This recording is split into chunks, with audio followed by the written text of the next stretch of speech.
हाय दोस्तों, आज हम लोग जो PT 365 का जो सामाजिक मुद्दे से रिलेटेड जो भी आर्टिकल हैं इस वीडियो में हम लोग कवर करेंगे। ये है विषय सूची, ये है कमी है 56-57 पेज का है। टाइम नहीं लगेगा, एक ही वीडियो में हम लोग कवर कर लेंगे इसको। चलिए स्टार्ट करते हैं। महिलाओं से संबंधित जो भी आर्टिकल्स हैं वो इससे जुड़े हुए हैं। वोमेन, भारत में सरोगेसी सुर्खियों में क्यों? भारत में सरोगेसी सुर्खियों में क्यों? स्वास्थ्य एवं परिवार कल्याण मंत्रालय ने सरोगेसी विनियमन संशोधन नियम 2024 के लिए अधिसूचना जारी की है। सरोगेसी विनियमन संशोधन नियम 2024 के बारे में केंद्र सरकार ने सरोगेसी विनियमन नियम 2022 में संशोधन करने के लिए कई नियम बनाए हैं। ये नियम सरोगेसी विनियमन अधिनियम 2021 के तहत दी गई शक्तियों का प्रयोग करते हुए बनाए गए हैं। नए नियम निम्नलिखित है। यदि जिला चिकित्सा बोर्ड यह प्रमाणित करता है कि इच्छुक दंपति चिकित्सकीय रूप से संतान पैदा करने में असमर्थ है तथा उसे किसी अन्य डोनर के युग्मक शुक्राणु या अंडाणु की आवश्यकता होगी, तो ऐसे में डोनर से प्राप्त युग्मक का उपयोग करके सरोगेसी की जा सकती है। सरोगेसी हालांकि सरोगेसी के जरिए पैदा होने वाले बच्चे में इच्छुक दंपति में से किसी न किसी एक का युग्मक जरूर होना चाहिए। इससे पहले सरोगेसी विनियमन नियम 2022 के नियम 7 के तहत दाता युग्मकों के उपयोग पर प्रतिबंध लगा हुआ था। सरोगेसी से संतान चाहने वाली सिंगल महिला, विधवा या तलाकशुदा को स्वयं के अंडाणुओं और दाता शुक्राणुओं का उपयोग करना होगा। अरुण मुतुवेल बनाम भारत संघवाद 2023 में सुप्रीम कोर्ट ने मेयर रोकितांस्की कुस्टर हाउसर सिंड्रोम से पीड़ित महिला को सरोगेसी हेतु दाता अंडाणु के उपयोग की अनुमति दी थी। MRKH एक जन्मजात दुर्लभ रोग है। यह प्रजनन तंत्र को प्रभावित करता है और बंध्यता का कारण बनता है। सरोगेसी के बारे में, सरोगेसी एक ऐसी प्रक्रिया है जिसके तहत कोई और महिला इच्छुक दंपति के लिए गर्भधारण करती है तथा उनके बच्चे को जन्म देती है। इच्छुक दंपति से आशय माता पिता बनने के इच्छुक ऐसे दंपति से है जिनके चिकित्सीय लक्षण जेस्टेशनल सरोगेसी को आवश्यक बनाते हैं। जेस्टेशनल सरोगेसी एक ऐसी प्रक्रिया है जिसके तहत एक सरोगेट मां अपने गर्भ में भ्रूण का प्रत्यारोपण कराकर इच्छुक दंपति के लिए बच्चे को पालती है। यह बच्चा आनुवंशिक रूप से सरोगेट मां से संबंधित नहीं होता है। ट्रेडिशनल सरोगेसी में इच्छुक पिता के शुक्राणु का उपयोग करके सरोगेट मां का कृत्रिम गर्भाधान किया जाता है। सरोगेट मां का गर्भाधान या तो प्राकृतिक गर्भाधान या कृत्रिम गर्भाधान के जरिए हो सकता है।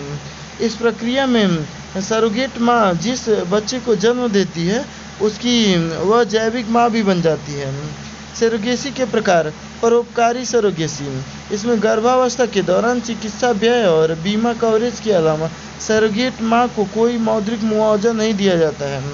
वाणिज्यिक सरोगेसी, इसमें सरोगेसी या बुनियादी चिकित्सा व्यय और बीमा कवरेज से इतर मौद्रिक लाभ या प्रतिफल नकद या वस्तु के रूप में की जाने वाली संबंधित प्रक्रियाएं शामिल हैं।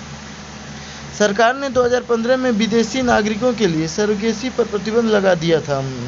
भारत में सरोगेसी संबंधी कानून, सरोगेसी विनियमन अधिनियम 2021, सरोगेसी अधिनियम 2021, इसमें केवल परोपकारी सरोगेसी की अनुमति प्रदान की गई है एवं व्यावसायिक या वाणिज्यिक सरोगेसी को अपराध की श्रेणी में डाला गया है।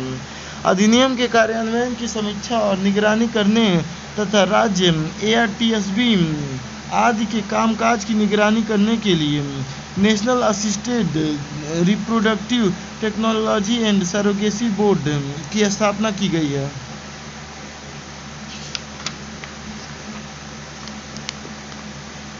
सरोगेट बच्चे के मामले में गर्भपात के लिए सरोगेट मां की लिखित सहमति और उपयुक्त प्राधिकारी की अनुमति की आवश्यकता होती है। यह अनुमति medical termination of pregnancy act 1971 के अनुरूप होनी चाहिए। सहायक प्रजनन प्रौद्योगिकी विनियमन अधिनियम 2021 ART अधिनियम, इसका उद्देश्य ART क्लिनिक और ART बैंकों का विनियमन एवं पर्यवेक्षण करते हुए दुरुपयोग को रोकना है। साथ ही प्रजनन स्वास्थ्य के मुद्दों के समाधान के लिए आर्ट सेवाओं का सुरक्षित और नैतिक प्रयोग सुनिश्चित करना भी इसका उद्देश्य है। इसमें सरोगेसी संबंधी उपचार को भी शामिल किया गया है। इसलिए यह कानून सरोगेट मां के अधिकारों की सुरक्षा भी सुनिश्चित करता है। सरोगेसी विनियमन नियम 2022 के अन्य मुख्य प्रावधान, सरोगेट मां पर किसी भी सरोगेसी प्रक्रिया के प्रयासों की संख्या 3 बार से अधिक नहीं होनी चाहिए। Medical termination of pregnancy act 1971 के अनुसार सरोगेट मां को सरोगेसी के दौरान गर्भपात की अनुमति दी जा सकती है। इच्छुक महिला या दंपति को किसी बीमा कंपनी या पर इरिडा द्वारा मान्यता प्राप्त एजेंट से 36 महीने की अवधि के लिए सरोगेट मां के लिए एक सामान्य स्वास्थ्य बीमा खरीदना होगा। सरोगेट मां के लिए पात्रता मानदंड, सरोगेट बनने वाली महिला विवाहित होनी चाहिए एवं उसका अपना एक बच्चा भी हो। उसके अलावा उसकी आयु 25 से 35 वर्ष के बीच होनी चाहिए। कोई महिला अपने जीवन काल में केवल एक ही बार सरोगेट मां बन सकती है। सरोगेसी के लिए चिकित्सा और मनोवैज्ञानिक फिटनेस का प्रमाण पत्र होना चाहिए। दंपति के लिए पात्रता मानदंड, दंपति की शादी के 5 वर्ष पूरे होने चाहिए। पत्नी की आयु 25 से 50 वर्ष और पति की आयु 26 से 55 वर्ष के बीच होनी चाहिए। दंपति के पास कोई जीवित बच्चा बायोलॉजिकल गोद लिया हुआ या सरोगेट नहीं होना चाहिए। हालांकि जब बच्चा मानसिक या शारीरिक रूप से दिव्यांग हो या लाइफ थ्रेटनिंग बीमारी या किसी घातक बीमारी से पीड़ित हो तब दंपति पात्र होंगे। अनिवार्यता का प्रमाण पत्र निम्नलिखित स्थितियां होने पर ही जारी किया जाएगा। अगर इच्छुक दंपति में एक या दोनों सदस्यों की प्रमाणित इनफर्टिलिटी का सर्टिफिकेट जिला मेडिकल बोर्ड द्वारा जारी किया गया हो, मजिस्ट्रेट की अदालत ने सरोगेट बच्चे के पेरेंटेज और कस्टडी से संबंधित आदेश जारी किया हो और सरोगेट मां हेतु 36 महीने के लिए बीमा कवरेज होना चाहिए जो किसी भी प्रसव उपरांत जटिलताओं को कवर करता है। भारत में गर्भ समापन से संबंधित कानून सुर्खियों में क्यों?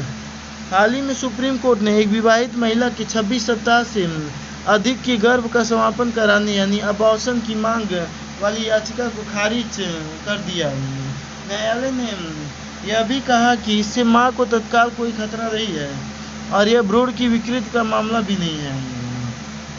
भारत में अबॉर्शन से संबंधित कानून के बारे में भारत में भारतीय दंड संहिता की धारा 312 और 313 के तहत अबॉर्शन को गैर कानूनी बनाया गया है। हालांकि MTP अधिनियम 1971 के तहत निर्धारित तरीके से अबॉर्शन कराने की अनुमति दी गई है। इस अधिनियम में 2021 में संशोधन किया गया था ताकि MTP को महिलाओं के लिए और उपयोगी बनाया जा सके। भारतीय न्याय संहिता 2023 की धारा 88 से 92 में गर्भपात से संबंधित प्रावधान शामिल हैं। MTP संशोधन अधिनियम 2021 निम्नलिखित मामलों में गर्भ के समापन एबॉर्शन की अनुमति देता है। 20 सप्ताह तक की गर्भावधि एक चिकित्सक की सलाह पर सभी महिलाओं को अनुमति। 20 से 24 सप्ताह की गर्भावधि कम से कम 2 चिकित्सकों की सलाह पर निम्नलिखित परिस्थितियों में ही गर्भ की समाप्ति की अनुमति है। यह बच्चे को गंभीर बीमारी होने का खतरा है, महिला के जीवन या मानसिक स्वास्थ्य को खतरा। बलात्कार पीड़िताओं परिवार के सदस्यों द्वारा व्यभिचार की पीड़ित महिलाओं और अन्य सुभेद्य महिलाओं जैसे दिव्यांग, नाबालिग आदि के लिए उपलब्ध है। 24 सप्ताह से अधिक की गर्भावधि। इस दौरान भ्रूण की विकृति के आधार पर और केवल मेडिकल बोर्ड की सलाह पर ही अबॉर्शन का अधिकार उपलब्ध है। 2022 में सुप्रीम कोर्ट ने फैसला सुनाया था कि एमटीपी अधिनियम के तहत बलात्कार की परिभाषा में वैवाहिक बलात्कार भी शामिल होना चाहिए। इसके अलावा सुप्रीम कोर्ट ने देश की सभी महिलाओं को गर्भावस्था के 24 सप्ताह तक सुरक्षित और कानूनी गर्भपात का अधिकार दे दिया है। अब यह अधिकार विवाहित के साथ साथ अविवाहित महिलाओं को भी प्राप्त है। अबॉर्शन यानी गर्भ समापन से संबंधित कानूनों की वैश्विक स्थिति। सेंटर फॉर रिप्रोडक्टिव राइट्स के अनुसार पिछले 30 वर्षों में 60 से अधिक देशों ने अबॉर्शन से संबंधित कानूनों को सरल बनाया है। केवल 4 देशों अर्थात यूएसए, निकारागुआ, अल सल्वाडोर और पोलैंड ने अबॉर्शन को मिली कानूनी अनुमति को खत्म किया है। महिलाओं के खिलाफ घरेलू हिंसा सुर्खियों में क्यों?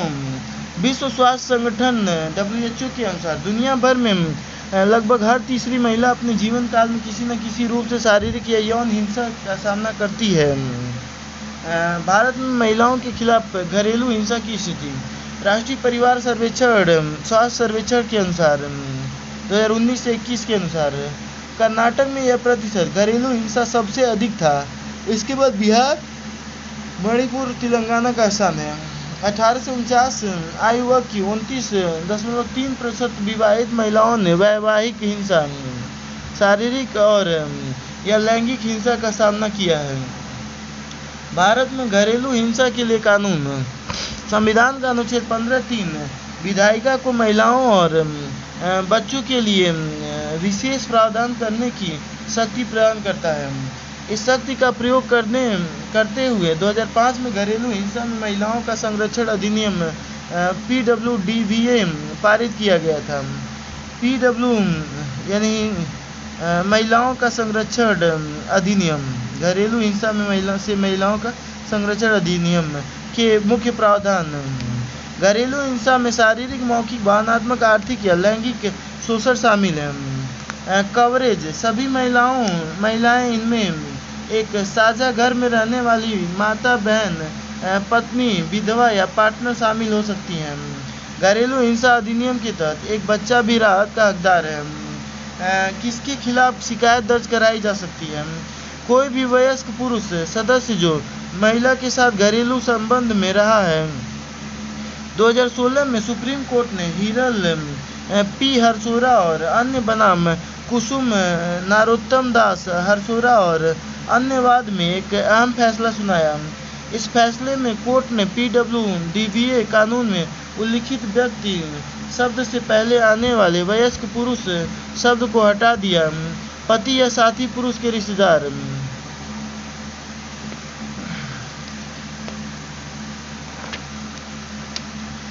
इसमें पुरुष साथी के पुरुष और महिला रिश्तेदार दोनों शामिल हैं। पीड़िता या प्रोटेक्शन ऑफिसर या कोई अन्य व्यक्ति पीड़िता की ओर से मजिस्ट्रेट के पास आवेदन दे सकता है।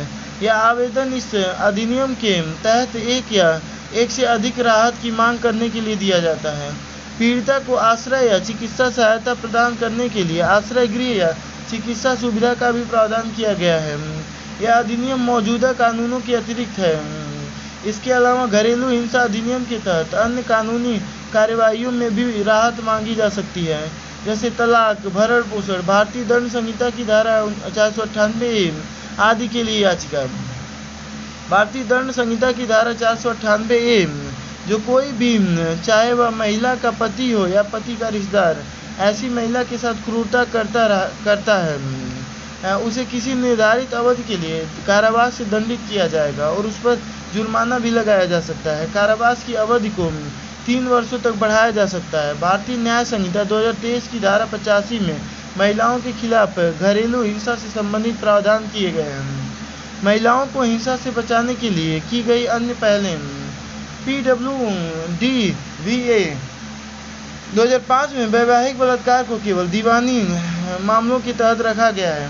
इसका मतलब यह है कि वैवाहिक बलात्कार की आरोपी के खिलाफ कोई आपराधिक कार्रवाई नहीं की जा सकती।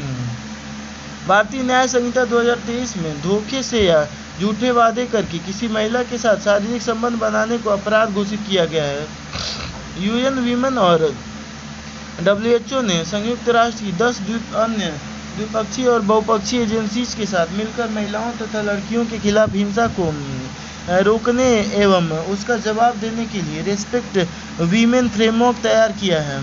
सार्वजनिक और निजी दोनों जगहों पर हिंसा से प्रभावित महिलाओं की सहायता के लिए देश में वन स्टॉप सेंटर्स स्थापित किए गए हैं। भारत में दहेज प्रथा सुर्खियों में क्यों? एक नए अध्ययन से पता चला है कि भारत में पुरुषों के लिए शिक्षा और रोजगार के अवसरों में जितनी वृद्धि हुई है उतना ही दहेज का चलन भी बढ़ा है। दहेज प्रथा के बारे में, डाउरी जिसे दहेज उत्तर भारत या स्त्री धनम दक्षिण भारत के रूप में भी जाना जाता है, को 1961 के दहेज प्रतिषेध अधिनियम द्वारा परिभाषित किया गया है। इस कानून में विवाह के संबंध में एक पक्ष माता पिता द्वारा दूसरे पक्ष को प्रत्यक्ष या अप्रत्यक्ष रूप से दी गई या देने के लिए सहमत कोई संपत्ति या मूल्यवान प्रतिभूति को दहेज कहा गया है। दहेज के लिए हत्या को भारतीय दंड संहिता में वर्ष 1986 में एक नए अपराध के रूप में जोड़ा गया था। दहेज कानून में हत्या शब्द का प्रयोग नहीं किया गया है को भारतीय दंड संहिता IPC की धारा 304B में परिभाषित किया गया है। दहेज मृत्यु के मामले में इस धारा को भारतीय साक्ष्य अधिनियम की धारा 113B दहेज मृत्यु के बारे में उपधारणा के साथ पढ़ा जाता है। भारतीय न्याय संहिता 2023 की धारा 80 में दहेज मृत्यु से संबंधित प्रावधान किए गए हैं। दहेज के लिए हत्या के अतिरिक्त क्रूरता, किसी महिला का उत्पीड़न या यातना और घरेलू हिंसा भी दहेज संबंधी अपराध के अन्य रूप हैं। दहेज प्रतिषेध अधिनियम 1961 जांच के उद्देश्य से दहेज को एक संज्ञेय अपराध माना जाता है। इस अधिनियम के तहत प्रत्येक अपराध गैर जमानती और नॉन कंपाउंडेबल जिसे क्षमता न किया जा सके होता है। स्वयं को निर्दोष साबित करने की जिम्मेदारी आरोपी पर होती है। दहेज प्रतिषेध अधिकारी की नियुक्ति राज्य सरकार को करनी होती है। निम्नलिखित मामलों में कारावास या जुर्माना या दोनों से दंडित किया जा सकता है। दहेज लेना या दहेज देना या लेना या दहेज लेने या देने के लिए उकसाना, दहेज की मांग करना तथा दहेज से संबंधित विज्ञापन। स्टम क्षेत्र में महिलाएं सुर्खियों में क्यों?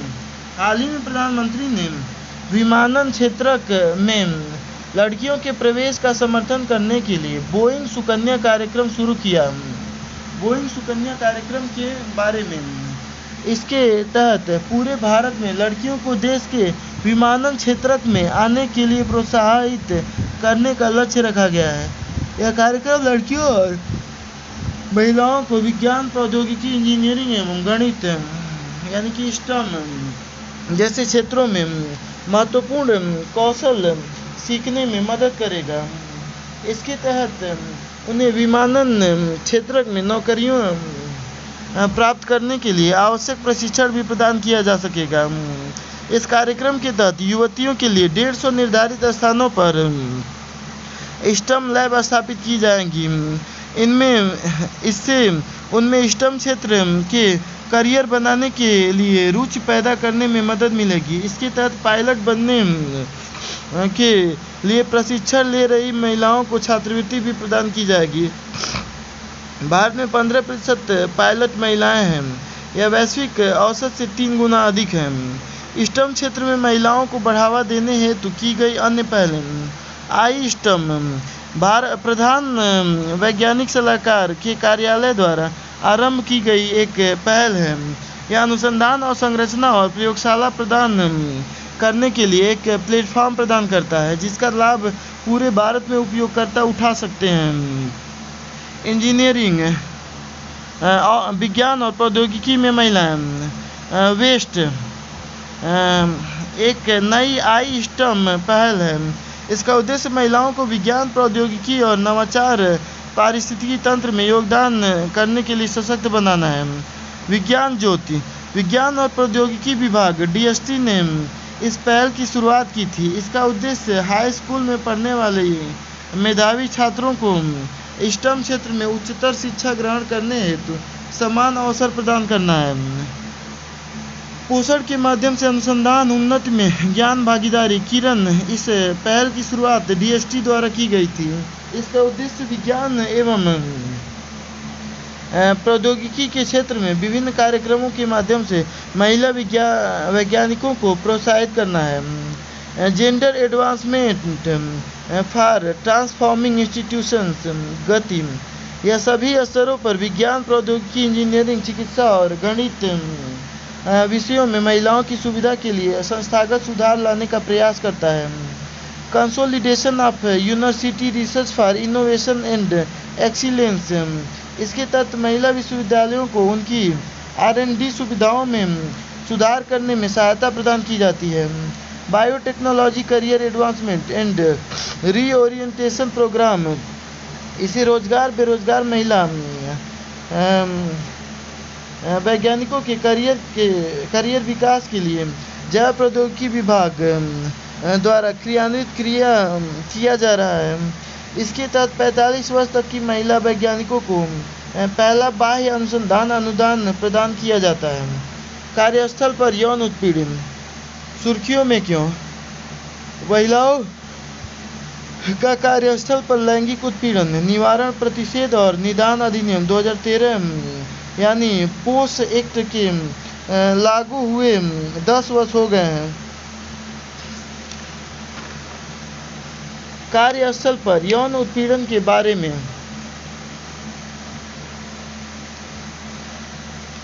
कार्यस्थल, ये थोड़ा सा भूल गया था मैं, थोड़ा सा इसको छोड़ दिया था। स्टेम कोर्सेज में महिलाओं का नामांकन 2021-22 में बढ़कर 42.6% हो गया है। कार्यबल में महिला भागीदारी, कुल स्टेम कर्मियों में महिलाओं की भागीदारी 29.2% है। कार्यस्थल पर यौन उत्पीड़न के बारे में, कार्यस्थल के माहौल को महिलाओं हेतु सुरक्षित बनाने के लिए पोस एक्ट बनाया गया था। इसका उद्देश्य कार्यस्थल पर महिलाओं के खिलाफ यौन उत्पीड़न की घटनाओं को रोकना, प्रतिबंधित करना और इससे जुड़ी शिकायतों को दूर करना है। इस अधिनियम ने 1997 में सुप्रीम कोर्ट के निर्णय के तहत निर्धारित विशाखा दिशा निर्देशों का विस्तार किया है और इसे कानूनी आधार प्रदान किया है। विशाखा दिशा निर्देशों में कार्यस्थल पर यौन उत्पीड़न को परिभाषित किया गया है। इसके तहत संस्थाओं पर 3 प्रमुख दायित्व निर्धारित किए गए हैं। इसमें यौन उत्पीड़न पर प्रतिबंध, रोकथाम और निवारण शामिल है। साथ ही संस्थानों को आंतरिक शिकायत समिति स्थापित करने का आदेश दिया गया है। पोस अधिनियम 2013 के प्रमुख प्रावधान। यौन उत्पीड़न की परिभाषा, प्रत्यक्ष रूप से या मंशा व्यक्त करके निम्नलिखित में से किसी एक या अधिक नापसंद बर्ताव, आचरण या व्यवहार को यौन उत्पीड़न में शामिल किया जाता है।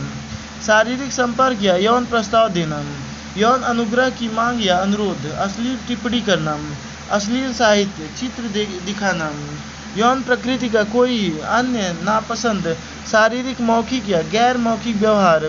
कार्यस्थल की परिभाषा, इसके तहत ऐसा कोई भी स्थान शामिल है जहां कर्मचारी रोजगार की वजह से या रोजगार की अवधि में जाता है। कार्यस्थल की परिभाषा में कर्मचारी द्वारा ऐसे स्थानों पर आने के लिए नियोक्ता द्वारा उपलब्ध कराए गए परिवहन के साधन भी शामिल हैं। कार्यस्थल में संगठित और असंगठित दोनों प्रकार के क्षेत्रक शामिल हैं। पीड़ित महिला, इसमें सभी महिलाएं शामिल हैं, भले ही उनकी उम्र या रोजगार की स्थिति कुछ भी हो, और चाहे वह संगठित या असंगठित क्षेत्रक, सार्वजनिक या निजी क्षेत्र में कार्यरत हों। पीड़ित महिला की परिभाषा के दायरे में क्लाइंट, ग्राहक, कस्टमर और घरेलू कामगारों को भी शामिल किया गया है।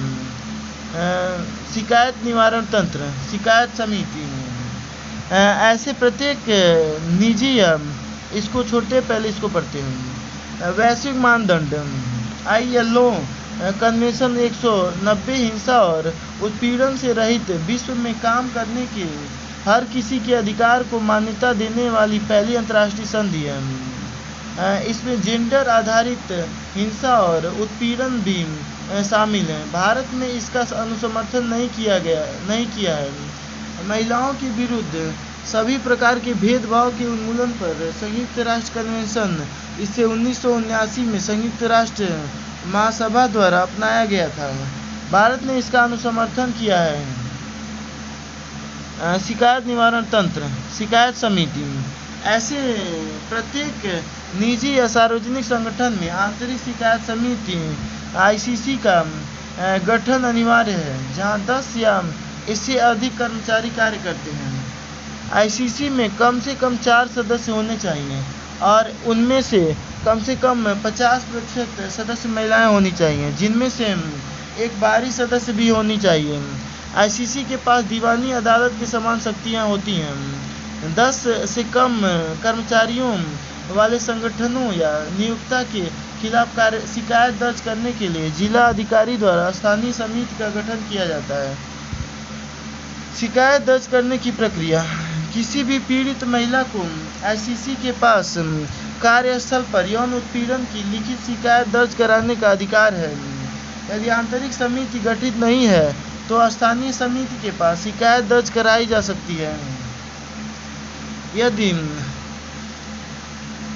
यदि पीड़िता शारीरिक या मानसिक रूप से अक्षम है या उसकी मृत्यु हो गई है या किसी अन्य कारण से शिकायत दर्ज कराने में असमर्थ है, तो उसे कानूनी उत्तराधिकारी या अन्य संबंधित व्यक्ति शिकायत दर्ज करा सकते हैं। इसे लागू करने के लिए केंद्र सरकार ने एक अधिसूचना के जरिए यह निर्धारित किया है कि पीड़िता के रिश्तेदार, मित्र, सहकर्मी, राष्ट्रीय महिला आयोग का अधिकारी आदि शिकायत दर्ज करा सकते हैं। ऐसी कोई भी शिकायत घटना की तारीख से 3 महीने के भीतर दर्ज की जानी चाहिए। हालांकि ICC समय सीमा बढ़ा सकती है। सुलह, ICC जांच शुरू करने से पहले और पीड़ित महिला के अनुरोध पर सुलह के माध्यम से उसके और जवाबदेह पक्ष के बीच मामले को सुलझाने के लिए कदम उठा सकती है। हालांकि सुलह में किसी प्रकार की मौद्रिक लेन देन संबंधी समझौते की अनुमति नहीं दी गई है। जांच, ICC या तो पीड़िता की शिकायत को आगे की कार्रवाई के लिए पुलिस के पास भेज सकती है या वह अपने स्तर पर जांच शुरू कर सकती है, जिसे 90 दिनों के भीतर पूरा किया जाना होता है।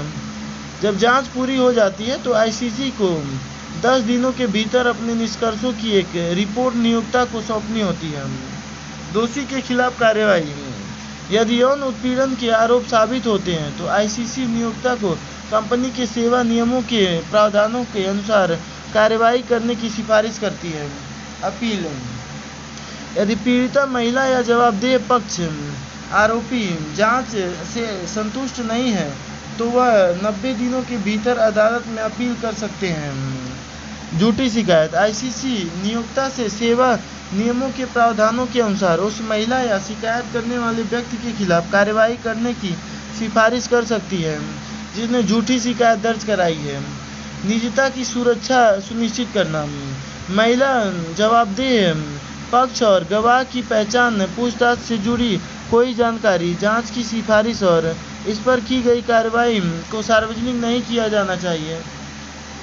भारत में मासिक धर्म स्वच्छता, मेंस ट्रूअल हाइजीन इन इंडिया। सुर्खियों में क्यों? हाल ही में स्वास्थ्य एवं परिवार कल्याण मंत्रालय ने मासिक धर्म स्वच्छता पर राष्ट्रीय नीति 2023 का मसौदा जारी किया है। मासिक धर्म स्वच्छता नीति संबंधी मसौदा के बारे में ड्राफ्ट नीति में यह स्पष्ट तौर पर उल्लेख है कि मासिक धर्म प्रजनन आयु की लड़कियों और महिलाओं सहित अन्य सभी के लिए एक प्राकृतिक शारीरिक प्रक्रिया है। इससे यह सुनिश्चित होगा कि लड़कियों और महिलाएं मासिक धर्म के दौरान कलंक मुक्त जीवन जी सके। इस नीति से वंचित और कमजोर आबादी को प्राथमिकता देने तथा मासिक धर्म स्वच्छता से संबंधित संसाधनों तक समान पहुंच सुनिश्चित करने पर विशेष ध्यान दिया गया है। स्पेन महिला कर्मचारियों को सवैतनिक मासिक धर्म अवकाश देने वाला पहला यूरोपीय देश है। मासिक धर्म स्वच्छता के लिए वर्तमान में संचालित कार्यक्रम। मासिक धर्म स्वच्छता को बढ़ावा देने के लिए अन्य पहले, तो पहले ये वर्तमान वाला पढ़ते हैं हम। मासिक धर्म स्वच्छता योजना 2011। इसका मुख्य उद्देश्य आशा कार्यकर्ता के माध्यम से समुदायों में कम लागत वाले सैनिटरी नैपकिन का वितरण करना है। स्वच्छ भारत मिशन 2014। इस पहल के तहत मासिक धर्म स्वच्छता प्रबंधन को शामिल किया है। मासिक धर्म स्वच्छता प्रबंधन के लिए राष्ट्रीय दिशा निर्देश 2015। इन निर्देशों के तहत सभी राज्यों को मासिक धर्म स्वच्छता प्रबंधन के मुद्दे पर तेजी से कार्य करने के लिए एक महत्वपूर्ण रूपरेखा प्रदान की गई है। विभिन्न राज्यों द्वारा संचालित योजनाएं। महाराष्ट्र में अस्मिता योजना, राजस्थान में उड़ान और ओडिशा में खुशी योजनाओं में किशोरियों को सब्सिडी वाले या निःशुल्क सैनिटरी नैपकिन वितरित करने का प्रावधान है। हर साल 28 मई को मासिक धर्म स्वच्छता दिवस मनाया जाता है। मासिक धर्म स्वच्छता के संबंध में जागरूकता बढ़ाने के लिए संयुक्त राष्ट्र द्वारा रेड डॉट अभियान चलाया जा रहा है। महिलाओं को मासिक धर्म अवकाश का अधिकार और मासिक धर्म संबंधी स्वास्थ्य उत्पादों तक मुक्त पहुंच विधेयक 2022। इसमें मासिक धर्म के दौरान 3 दिन के सवैतनिक अवकाश के अधिकार का प्रावधान किया गया है।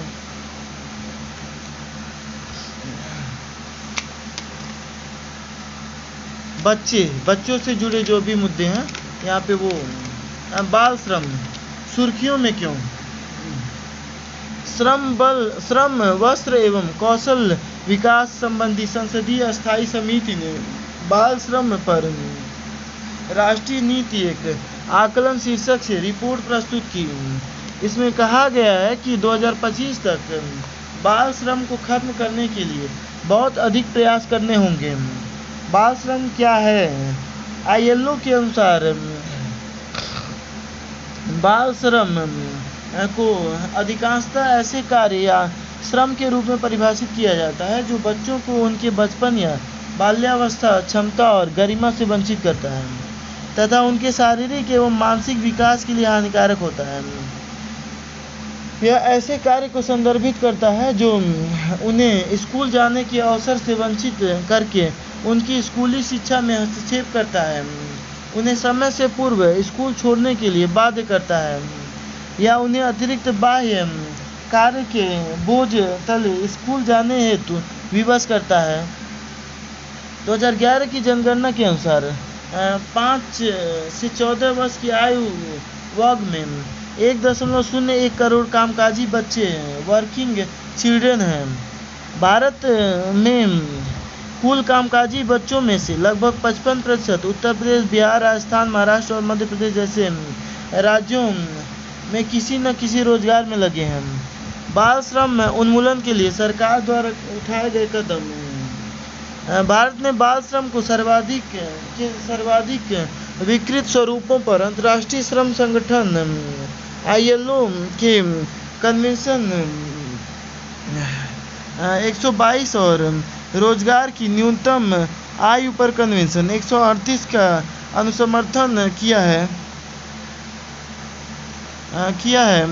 बाल श्रम प्रतिषेध और विनियमन संशोधन अधिनियम 2016। इस अधिनियम के तहत सभी व्यवसायों में बालकों 14 वर्ष से कम तथा खतरनाक व्यवसायों एवं प्रक्रियाओं में किशोरों 14 से 18 वर्ष को रोजगार पर रखने पर प्रतिबंध लगाया गया है।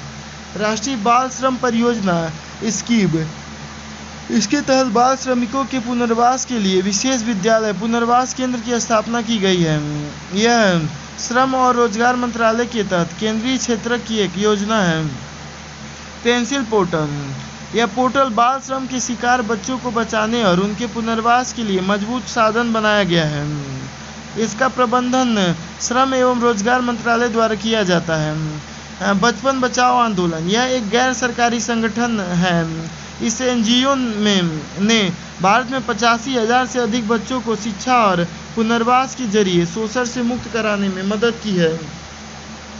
बाल श्रम के विरुद्ध संवैधानिक प्रावधान, अनुच्छेद 21A 6 वर्ष से 14 वर्ष तक की आयु वाले सभी बालकों के लिए निःशुल्क और अनिवार्य शिक्षा का उपबंध किया गया है। अनुच्छेद 45, इसमें 6 वर्ष से कम आयु के बालकों के लिए प्रारंभिक बाल्यावस्था देख रेख और शिक्षा का उपबंध किया गया है। अनुच्छेद 23, इसमें मानव तस्करी और बलात्कार श्रम को प्रतिबंधित किया गया है तथा इस उपबंध के उल्लंघन को दंडनीय अपराध घोषित किया गया है। अनुच्छेद 24, 14 वर्ष से कम आयु के किसी बालक को किसी कारखाने या खादान में काम करने के लिए रोजगार पर नहीं रखा जाएगा या किसी अन्य परिसंकट में जोखिम भरे कार्य में नहीं लगाया जाएगा। अनुच्छेद 39, यह अनुच्छेद राज्य को यह सुनिश्चित करने का निर्देश देता है कि पुरुष और स्त्री कर्मकारों के स्वास्थ्य एवं शक्ति तथा बालकों की सुकुमार अवस्था का दुरुपयोग न हो। बाल दत्तक ग्रहण यानी कि चाइल्ड एडॉप्टेशन, सुर्खियों में क्यों? सुप्रीम कोर्ट ने टेम्पल ऑफ हीलिंग बनाम भारत संघवाद में बच्चों को एडॉप्शन पूल में लाने के लिए सहयोगात्मक प्रयासों का आह्वान किया है। टेम्पल ऑफ हीलिंग बनाम भारत संघवाद के बारे में बाल देखभाल संस्थानों से अधिक बच्चों को शामिल करके एडॉप्शन पूल को बढ़ाया जाना चाहिए। ऐसे बच्चों के संबंध में निम्नलिखित मानदंड पूरे होने चाहिए। यदि उनके माता पिता 1 वर्ष से अधिक समय से उनसे मिलने नहीं आए हैं, माता पिता या अभिभावक अयोग्य माता पिता या अभिभावक का तात्पर्य ऐसे माता पिता से है जो पालन पोषण करने में असमर्थ या अनिच्छुक हैं और मादक पदार्थों के सेवन में लिप्त हैं। इनमें ऐसे माता पिता भी शामिल हैं जिन्होंने बच्चे के साथ दुर्व्यवहार किया है या उसकी उपेक्षा की है तथा जिनका आपराधिक रिकॉर्ड है आदि। इसके अलावा सुप्रीम कोर्ट ने राज्यों और केंद्र शासित प्रदेशों को CCI में अनाथ परित्यक्त आत्मसमर्पित श्रेणी के बच्चों की पहचान करने हेतु द्विमासिक अभियान शुरू करने का निर्देश दिया है। सभी राज्यों के लिए यह सुनिश्चित करना अनिवार्य किया गया है कि OAS बच्चों को जिला स्तर पर child adoption resource information and guidance system portal पर पंजीकृत किया जाए। CCI उन बच्चों को देखभाल और सुरक्षा सेवाएं प्रदान करते हैं जिन्हें ऐसी सेवाओं की आवश्यकता होती है। CCIs में बाल गृह, खुला आश्रय गृह, विशिष्ट दत्तक ग्रहण एजेंसी, उचित सुविधा तंत्र आदि शामिल हैं। इन्हें किशोर न्याय, बच्चों की देखभाल और संरक्षण अधिनियम 2015 के तहत मान्यता प्राप्त होती है। भारत में गोद लेने यानी दत्तक ग्रहण की प्रक्रिया परिभाषा। दत्तक ग्रहण का आशय उस प्रक्रिया से है जिसके माध्यम से गोद लिया बच्चा अपने जैविक माता पिता से अस्थायी रूप से अलग हो जाता है। इस प्रक्रिया से गोद लिया गया बच्चा गोद लेने वाले माता पिता की वैध संतान बन जाता है। गोद लिए गए बच्चे को एक जैविक बच्चे से जुड़े सभी अधिकार, विशेषाधिकार एवं जिम्मेदारियां प्राप्त होती हैं। दत्तक ग्रहण से संबंधित कानून। हिंदू दत्तक ग्रहण और भरण पोषण अधिनियम 1956। यह कानून ऐसे मामले को शासित करता है जहां हिंदू माता पिता या अभिभावक अपनी संतान किसी अन्य हिंदू माता पिता को गोद लेने के लिए दे सकते हैं। यह कानून ऐसे सभी व्यक्ति पर लागू है जो किसी भी रूप में धर्म से हिंदू, वीर शैव, लिंगायत या ब्रह्म प्रार्थना या आर्य समाज के अनुयायी सहित बौद्ध, जैन या सिख हैं। JJ अधिनियम 2015 तथा दत्तक ग्रहण विनियम 2022 ये अनाथ, परित्यक्त या सौंपे गए बच्चों और रिश्तेदारों के बच्चों के देश के बाहर और देश के भीतर दत्तक ग्रहण को शासित करते हैं। भारत में बच्चों के दत्तक ग्रहण, गोद लेने को नियंत्रित करने वाले मौलिक सिद्धांत। बच्चे के सर्वोत्तम हितों को सर्वोपरि माना जाएगा। बच्चों को गोद लेने की प्रक्रिया में भारतीय नागरिकों को प्राथमिकता दी जाएगी। जहाँ तक संभव हो बच्चों को उसी सामाजिक सांस्कृतिक परिवेश में रखने का प्रयास किया जाएगा जिससे वह परिचित हों। गोद लेने के सभी मामलों को child adoption resource information and guidance system यानी केयरिंग्स पर पंजीकृत किया जाएगा और प्राधिकरण द्वारा इसकी गोपनीयता बनाए रखी जाएगी। संस्थागत संरचना। केंद्रीय दत्तक ग्रहण संसाधन प्राधिकरण कारा यह एक सांविधिक संस्था है। यह जे अधिनियम के तहत देश के बाहर और देश के भीतर दत्तक ग्रहण के सभी पहलुओं को नियंत्रित करने वाले नोडल निकाय के रूप में काम करती है। राज्य दत्तक ग्रहण संसाधन एजेंसी यह कारा के साथ समन्वय में दत्तक ग्रहण को बढ़ावा देने और गैर संस्थागत देखभाल की निगरानी करने के लिए राज्य का नोडल निकाय है। जिला बाल कल्याण समिति राज्यों के लिए प्रत्येक जिले में इनको गठित करना अनिवार्य है। ये देखभाल और संरक्षण की आवश्यकता बाल बच्चों के मामलों को देखती है और उन्हें दत्तक ग्रहण के लिए कानूनी रूप से स्वतंत्र घोषित करती है। जिला बाल संरक्षण इकाई DCPU यह इकाई जिले में अनाथ परित्यक्त और सौंपे गए बच्चों की पहचान करती है और उन्हें बाल देखभाल संस्थानों के सुपुर्द करती है। विशिष्ट दत्तक ग्रहण एजेंसी यह बच्चों के दत्तक ग्रहण के उद्देश्य से संबंधित मान्यता प्राप्त निकाय है। अधिकृत विदेशी दत्तक ग्रहण एजेंसी ये मान्यता प्राप्त विदेशी सामाजिक या बाल कल्याण एजेंसी है। ये अपने अपने देश के नागरिक द्वारा भारतीय बच्चे के दत्तक ग्रहण से संबंधित सभी मामलों को देखती है। किशोर न्याय बालकों की देखरेख और संरक्षण अधिनियम 2015 सुर्खियों में क्यों? राष्ट्रीय बाल अधिकार संरक्षण आयोग ने जे अधिनियम 2015 के तहत जघन्य अपराध की श्रेणी वाले बाल संदिग्धों के आकलन के लिए पहली बार दिशा निर्देश जारी किए हैं। बालक की परिभाषा। जे अधिनियम बालक को एक ऐसे व्यक्ति के रूप में परिभाषित करता है जिसने 18 वर्ष की आयु पूरी नहीं की है। वर्ष 2015 में इसमें एक प्रावधान जोड़ने के लिए संशोधन किया गया था। इस संशोधन के अनुसार 16 से 18 वर्ष की आयु के बालक पर जघन्य अपराधों के मामले में एक वयस्क व्यक्ति के रूप में मुकदमा चलाया जा सकता है।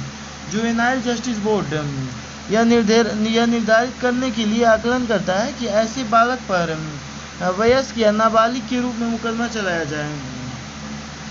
जे अधिनियम 2015 और जे संशोधन अधिनियम 2021 के बीच तुलना। विशिष्टताएं। दत्तक ग्रहण। किशोर न्याय अधिनियम 2015 किशोर न्याय संशोधन अधिनियम 2021।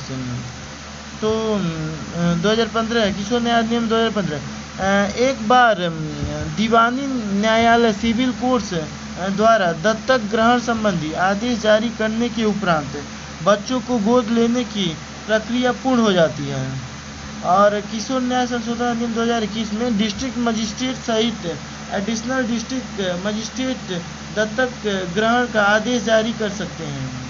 अपील। किशोर न्याय अधिनियम 2015 में बाल कल्याण समिति द्वारा दिए गए किसी भी आदेश के खिलाफ कोई अपील नहीं होगी और किशोर न्याय संशोधन अधिनियम 2021 में डीएम द्वारा पारित दत्तक ग्रहण के आदेश से असहमत कोई भी व्यक्ति आदेश के दिए जाने के 30 दिनों के भीतर डिविजनल कमिश्नर के समक्ष अपील दायर कर सकता है। अपराधों का वर्गीकरण। किशोरों द्वारा किए गए अपराधों को इस प्रकार वर्गीकृत किया गया है। जघन्य अपराध। जिस अपराध हेतु भारतीय दंड संहिता या किसी अन्य कानून के तहत 7 वर्ष या इससे अधिक के कारावास का दंड दिया जा सकता हो। गंभीर अपराध। ऐसे अपराध जिनके लिए 3 से 7 वर्ष के कारावास का प्रावधान है। छोटे अपराध ऐसे अपराध जिनके लिए अधिकतम 3 वर्ष के कारावास का प्रावधान है। कोई प्रावधान है। और एक 2021 में संशोधन अधिनियम 2021 में इस प्रावधान में शिल्पा मित्तल बनाम राष्ट्रीय राजधानी क्षेत्र दिल्ली वाद में सुप्रीम कोर्ट की सिफारिशों को प्रभावी बनाने के लिए गंभीर अपराधों की परिभाषा को पुनः परिभाषित किया गया है। जिन अपराधों के लिए अधिकतम सजा 7 वर्ष से अधिक है लेकिन कोई न्यूनतम सजा निर्धारित नहीं की गई है या 7 वर्ष से कम की न्यूनतम सजा का प्रावधान नहीं है, उन्हें इस अधिनियम के तहत गंभीर या घोर अपराध माना जाएगा। नामित न्यायालय किशोर न्याय अधिनियम 2015 में कोई अपराध जिसमें 7 वर्ष से अधिक के कारावास के दंड का प्रावधान है संज्ञेय और गैर जमानती होगा। इसके लिए बाल न्यायालय में ट्रायल चलाया जाएगा। अन्य अपराधों जिनमें 7 वर्ष से कम कारावास के दंड का प्रावधान है के संबंध में न्यायिक मजिस्ट्रेट द्वारा ट्रायल चलाया जाएगा। इसमें प्रावधान किया गया है कि अधिनियम के तहत सभी अपराधों के लिए बाल न्यायालय में ट्रायल चलाया जाएगा। भारत में बच्चों की तस्करी सुर्खियों में क्यों? ड्रग्स एंड क्राइम संबंधी संयुक्त राष्ट्र कार्यालय UNODC ने बच्चों की तस्करी को रोकने के लिए व्यापक उपायों को लागू करने हेतु 10 सूत्रीय कॉल टू एक्शन को मंजूरी दे दी है। बच्चों की तस्करी के बारे में बच्चों की तस्करी विभिन्न रूपों जैसे घरेलू काम, विभिन्न उद्योगों में जबरन बाल श्रम में देखने को मिलती है। इसके अलावा गैर कानूनी गतिविधियों जैसे भिक्षा मांगने, अंगों के व्यापार और वाणिज्यिक कार्यों में भी यह देखने को मिलती है।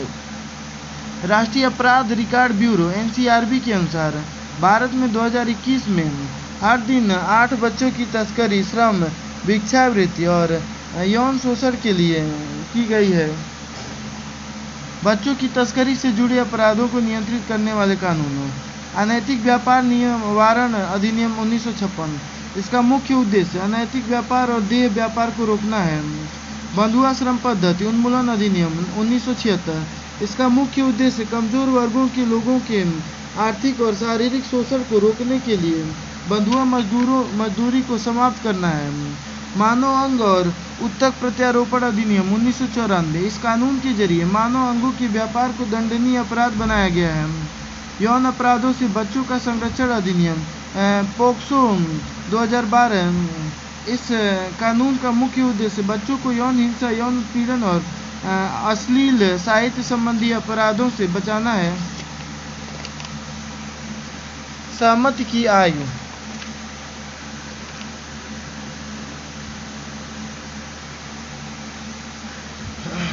सहमत की आयु एज ऑफ कॉन्सेंट सुर्खियों में क्यों? 22वें विधि आयोग ने अपनी 283वीं रिपोर्ट में यौन संबंध के लिए सहमत की आयु 18 वर्ष से घटाकर 16 वर्ष नहीं किए जाने की सिफारिश की है। सहमत की आयु क्या है? सहमत की आयु वह आयु है जिसमें किसी व्यक्ति को कानूनी रूप से यौन क्रियाओं हेतु सहमति देने के लिए सक्षम माना जाता है।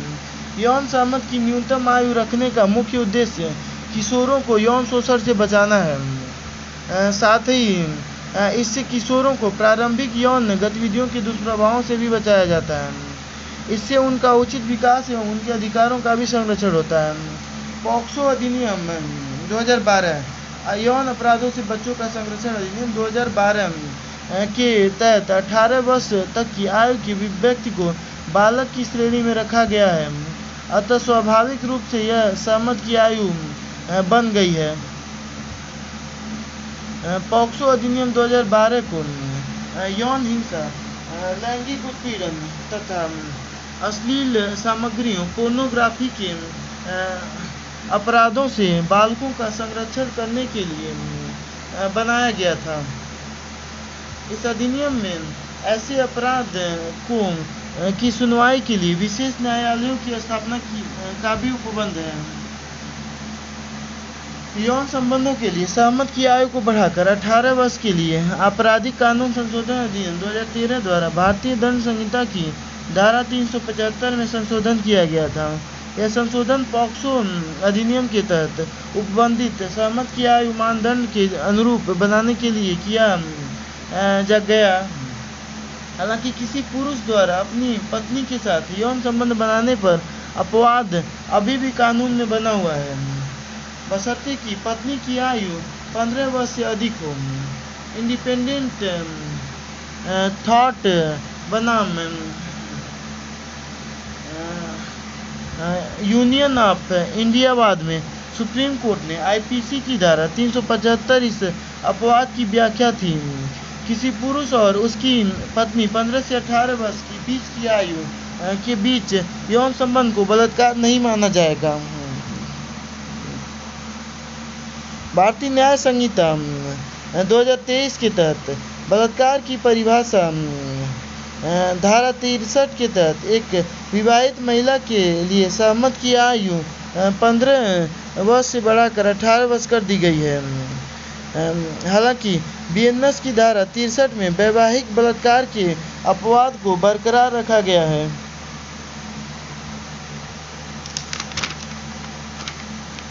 अन्य सुभेद्य समूह LGBTQIA+ के अधिकारों पर सुप्रीम कोर्ट का फैसला। सुर्खियों में क्यों? हाल ही में सुप्रीम कोर्ट की एक संविधान पीठ ने सुप्रिया चक्रवर्ती बनाम भारत संघवाद में सर्वसम्मति से समलैंगिक व्यक्तियों के बीच विवाह को कानूनी मान्यता देने से इनकार कर दिया। LGBTQIA+ के अधिकार याचिकाकर्ता की दलीलें और न्यायालय का फैसला। मुद्दे: ट्रांसजेंडर व्यक्तियों का विवाह करने का अधिकार। न्यायालय का निर्णय। न्यायालय ने सर्वसम्मति से यह माना कि भारत में विवाह करने का कोई मौलिक व स्पष्ट अधिकार नहीं है। हेटेरोसेक्सुअल संबंधों वाले ट्रांसजेंडर व्यक्तियों को मौजूदा कानूनों के तहत विवाह करने का अधिकार है। इन मौजूदा कानूनों में विवाह को विनियमित करने वाले व्यक्तिगत कानून भी शामिल हैं। क्वियर जोड़ों के लिए सिविल यूनियन में प्रवेश का अधिकार। न्यायालय क्वियर जोड़ों के लिए सिविल यूनियन का विकल्प प्रदान नहीं कर सकता। सरकार ऐसे यूनियन से मिलने वाले किसी अधिकार को मान्यता देने के लिए बाध्य नहीं है। सिविल यूनियन एक कानूनी मान्यता है जो मूल रूप से उन देशों में समलैंगिक जोड़ों को प्रदान की जाती है जहां उन्हें कानूनी रूप से विवाह करने की अनुमति नहीं है। विशेष विवाह अधिनियम SMA की व्याख्या। न्यायालय ने SMA को जेंडर न्यूट्रल तरीके से अमान्य करार देने या व्याख्या करने से यह कहते हुए इनकार कर दिया कि इस तरह की कार्यवाहियां विधायी क्षेत्र का अतिक्रमण करेंगी और अन्य कानूनों पर व्यापक प्रभाव डाल सकती हैं। नॉन हेटेरोसेक्सुअल जोड़ों के लिए गोद लेने का अधिकार। न्यायालय ने CARA द्वारा क्वियर जोड़ों पर गोद लेने से लगाए गए प्रतिबंध को बरकरार रखा। न्यायालय ने कहा कि नियमों को रद्द करने से हानिकारक, विनाशकारी और असामान्य प्रभाव उत्पन्न हो सकते हैं, जिनका समाधान केवल विधायिका और कार्यपालिका ही कर सकती हैं। दुनिया भर में LGBTQIA+ के अधिकार। वर्तमान में 130 से अधिक देशों में समलैंगिकता को अपराध की श्रेणी से बाहर कर दिया है। नीदरलैंड 2001 में समलैंगिक विवाह को कानूनी रूप देने वाला पहला देश बना था। वर्तमान में दुनिया भर के 30 से अधिक देशों द्वारा समलैंगिक विवाह को वैधता दी जा चुकी है। LGBTQIA+ के अधिकारों से संबंधित न्यायिक निर्णय। नालसा बनाम भारत संघवाद 2014। नॉन बाइनरी समुदाय को अपनी लैंगिक पहचान बताने का संवैधानिक अधिकार है। इस तरह से नॉन बाइनरी समुदाय को मान्यता दी गई। नवतेज सिंह जौहर बनाम भारत संघवाद 2018। समलैंगिकता से संबंधित आईपीसी की धारा 377 को अपराध की श्रेणी से बाहर किया गया। ट्रांसजेंडर समुदाय के अधिकार। सुर्खियों में क्यों? नीति आयोग की रिपोर्ट सामाजिक क्षेत्र के क्षेत्र में सर्वोत्तम कार्य पद्धतियां में प्रयत्न परियोजना का उल्लेख किया गया है। यह राष्ट्रीय राजधानी क्षेत्र दिल्ली में ट्रांसजेंडर समुदाय के लिए आजीविका और उद्यम प्रशिक्षण संबंधी एक कार्यक्रम है। LGBTQIA+ के अधिकारों से संबंधित न्यायिक निर्णय ये तो पढ़ा हूँ ना। हाँ, संबंधी एक कार्यक्रम है। प्रयत्न परियोजना के बारे में प्रयत्न परियोजना का उद्देश्य लाभार्थियों को जीवन की बुनियादी गुणवत्ता प्राप्त करने में सहायता करना है। साथ ही लाभार्थियों में कुछ को उद्यमिता कौशल प्रदान करने में मदद करना भी इसका एक उद्देश्य है। इस परियोजना को प्रधानमंत्री कौशल विकास योजना PMKVY की कार्य समिति ने मंजूरी प्रदान की थी। नोडल एजेंसी इस परियोजना के लिए कौशल विकास और उद्यमिता मंत्रालय नोडल एजेंसी है। यह मंत्रालय अपनी कार्यान्वयन एजेंसी राष्ट्रीय कौशल विकास केंद्र के माध्यम से इस परियोजना का संचालन करता है। ट्रांसजेंडर समुदाय के बारे में ट्रांसजेंडर व्यक्ति अधिकारों का संरक्षण अधिनियम 2019 ट्रांसजेंडर व्यक्ति को एक ऐसे व्यक्ति के रूप में परिभाषित करता है जिसकी वर्तमान लैंगिक पहचान उसके जन्म के समय निर्धारित लैंगिक पहचान से मेल नहीं खाती है। इनमें ट्रांस पुरुष या ट्रांस महिलाएं, इंटरसेक्स भिन्नता वाले व्यक्ति तथा किन्नर, हिजड़ा जैसे सामाजिक सांस्कृतिक पहचान वाले व्यक्ति शामिल हैं। ट्रांसजेंडर व्यक्ति अधिकारों का संरक्षण कानून 2019 के बारे में विशिष्टताएं। ट्रांसजेंडर व्यक्तियों के विरुद्ध भेदभाव पर रोक। विवरण: रोजगार, शिक्षा, आवास, स्वास्थ्य देखभाल और अन्य सेवाओं में पहचान प्रमाण पत्र। इस कानून के तहत खुद से अनुभव की जाने वाली लिंग पहचान का अधिकार दिया गया है। हालांकि प्रत्येक व्यक्ति को जिला मजिस्ट्रेट द्वारा जारी किए गए पहचान प्रमाण पत्र के आधार पर ट्रांसजेंडर के रूप में मान्यता प्रदान की जाएगी। शिकायत निवारण तंत्र। इस अधिनियम के प्रावधानों के उल्लंघन से संबंधित शिकायतों का निवारण करने के लिए प्रत्येक संस्थान द्वारा एक व्यक्ति को शिकायत अधिकारी के रूप में नियुक्त करना अनिवार्य है। आवास का अधिकार। किसी भी बच्चे को ट्रांसजेंडर के होने के कारण उसके माँ बाप या निकटतम परिवार से अलग नहीं किया जाएगा।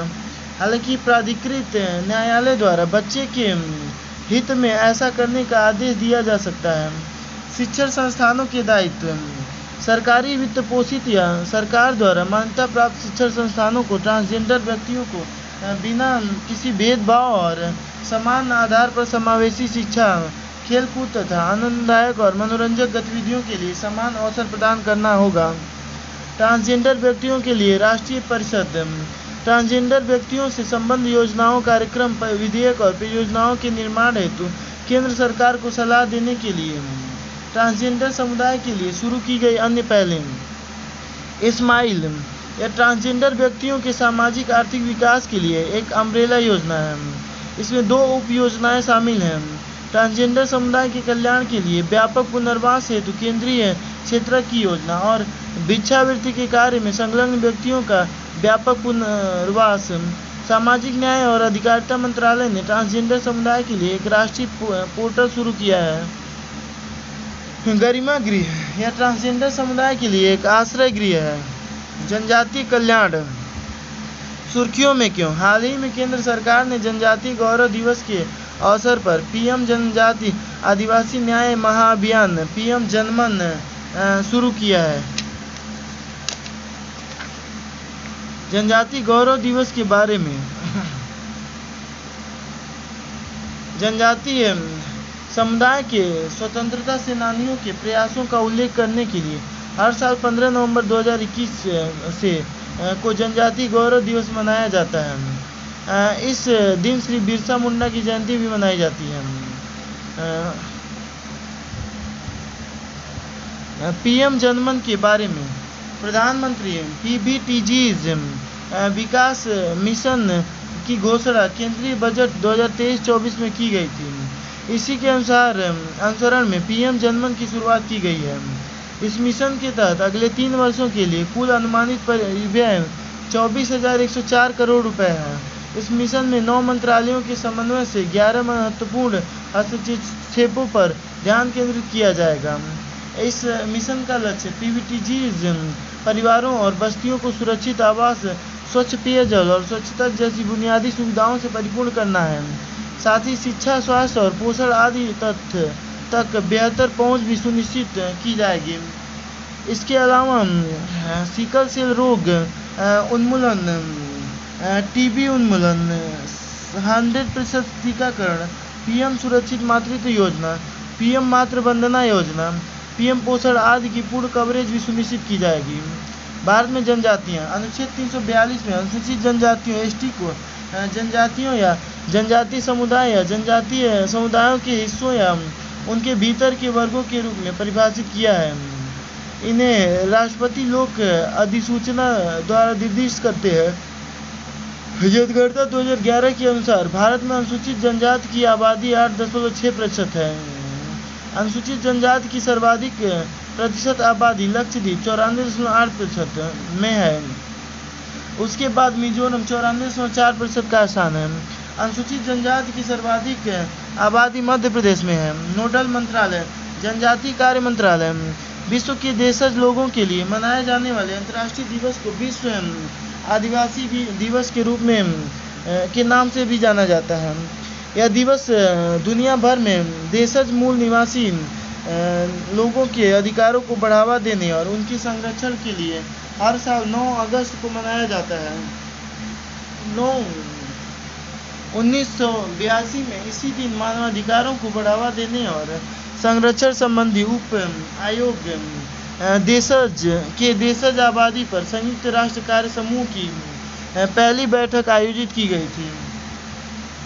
विशेष रूप से संवेदनशील जनजातीय समूह पीवीटीजीज के बारे में पीवीटीजीज अनुसूचित जनजाति श्रेणी में केंद्र सरकार द्वारा मान्यता प्राप्त एक विशेष श्रेणी है।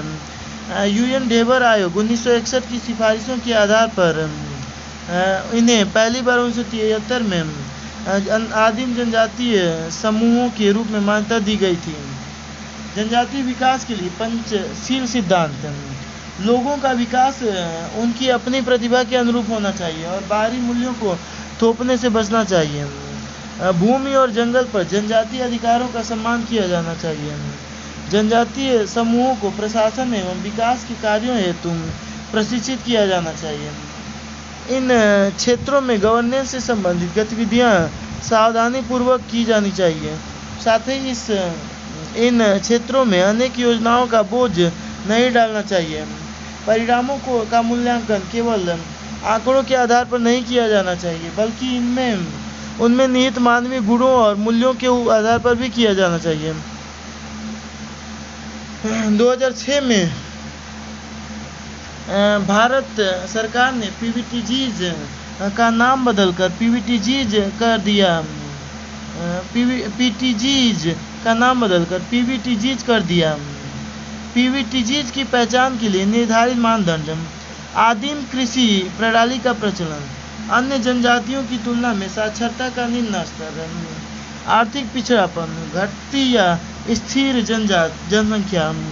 वर्तमान में 18 राज्यों एवं केंद्र शासित प्रदेश अंडमान और निकोबार द्वीप समूह में 75 पीवीटीजीज हैं। ओडिशा में पीवीटीजीज की संख्या सर्वाधिक 13 है। हाल ही में मध्य प्रदेश में भारिया पीवीटीजी और छत्तीसगढ़ में कमार एवं बैगा जनजाति को वन अधिकार अधिनियम 2006 के तहत आवास अधिकार प्रदान किए गए।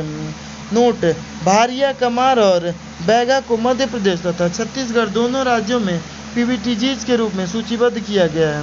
जनजातीय कल्याण के लिए किए गए उपाय। जनजातीय कल्याण के लिए किए गए उपाय: संवैधानिक प्रावधान। अनुच्छेद 244 राज्यों के अनुसूचित क्षेत्रों और जनजातीय क्षेत्रों के रूप में चिन्हित क्षेत्रों का प्रशासन। अनुसूची 5 अनुसूचित अनुच्छेद 275 अनुसूचित जनजातियों के कल्याण को बढ़ावा देने के लिए विशेष अनुदान।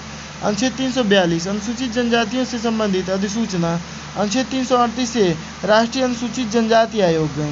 कानूनी उपाय। पंचायत उपबंध अनुसूचित क्षेत्रों तक विस्तार अधिनियम 1996। ग्राम सभा की सक्रिय भागीदारी से आदिवासी आबादी की शोषण से बचाता है। अनुसूचित जनजाति और अन्य पारंपरिक वन निवासी वन अधिकारों की मान्यता अधिनियम 2006। यह वन में निवास करने वाली अनुसूचित जनजातियों और अन्य पारंपरिक वन निवासियों की भूमि का स्वामित्व, आजीविका और खाद्य सुरक्षा सुनिश्चित करता है। अनुसूचित जाति और अनुसूचित जनजाति अत्याचार निवारण अधिनियम 1989। इसे अनुसूचित जाति और अनुसूचित जनजाति समुदाय के सदस्यों के विरुद्ध अत्याचार को रोकने के लिए पारित किया गया है। सरकारी योजनाएं। एकलव्य मॉडल आवासीय विद्यालय दूरस्थ क्षेत्रों में अनुसूचित जनजाति के बच्चों को गुणवत्तापूर्ण शिक्षा प्रदान करने के लिए। प्रधानमंत्री आदर्श ग्राम योजना। बड़ी जनजाति आबादी वाले गांवों को आदर्श गांव में बदलने के लिए। प्रधानमंत्री जनजाति विकास मिशन। जनजातीय उद्यमिता पहलों को मजबूत करने और आजीविका के अवसरों को सुविधाजनक बनाने के लिए। प्रधानमंत्री खनिज क्षेत्र कल्याण योजना। खनन संबंधी कार्यों से प्रभावित क्षेत्रों और लोगों के कल्याण के लिए।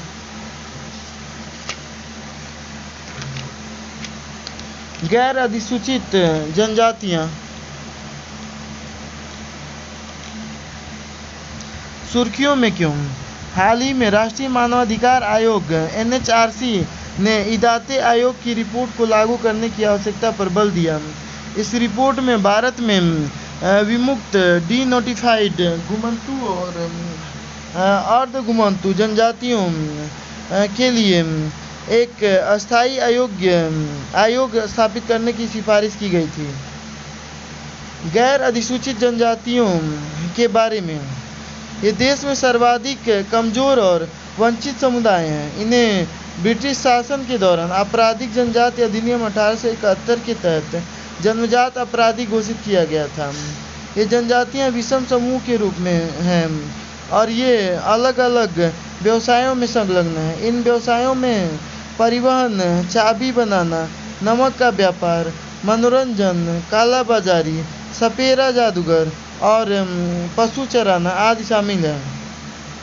आपराधिक जनजाति अधिनियम 1871 को आदतन अपराधी अधिनियम 1952 द्वारा निरस्त कर दिया गया था। कई गैर अधिसूचित जनजातियों को ST, SC और OBC की सूचियों में शामिल किया गया है।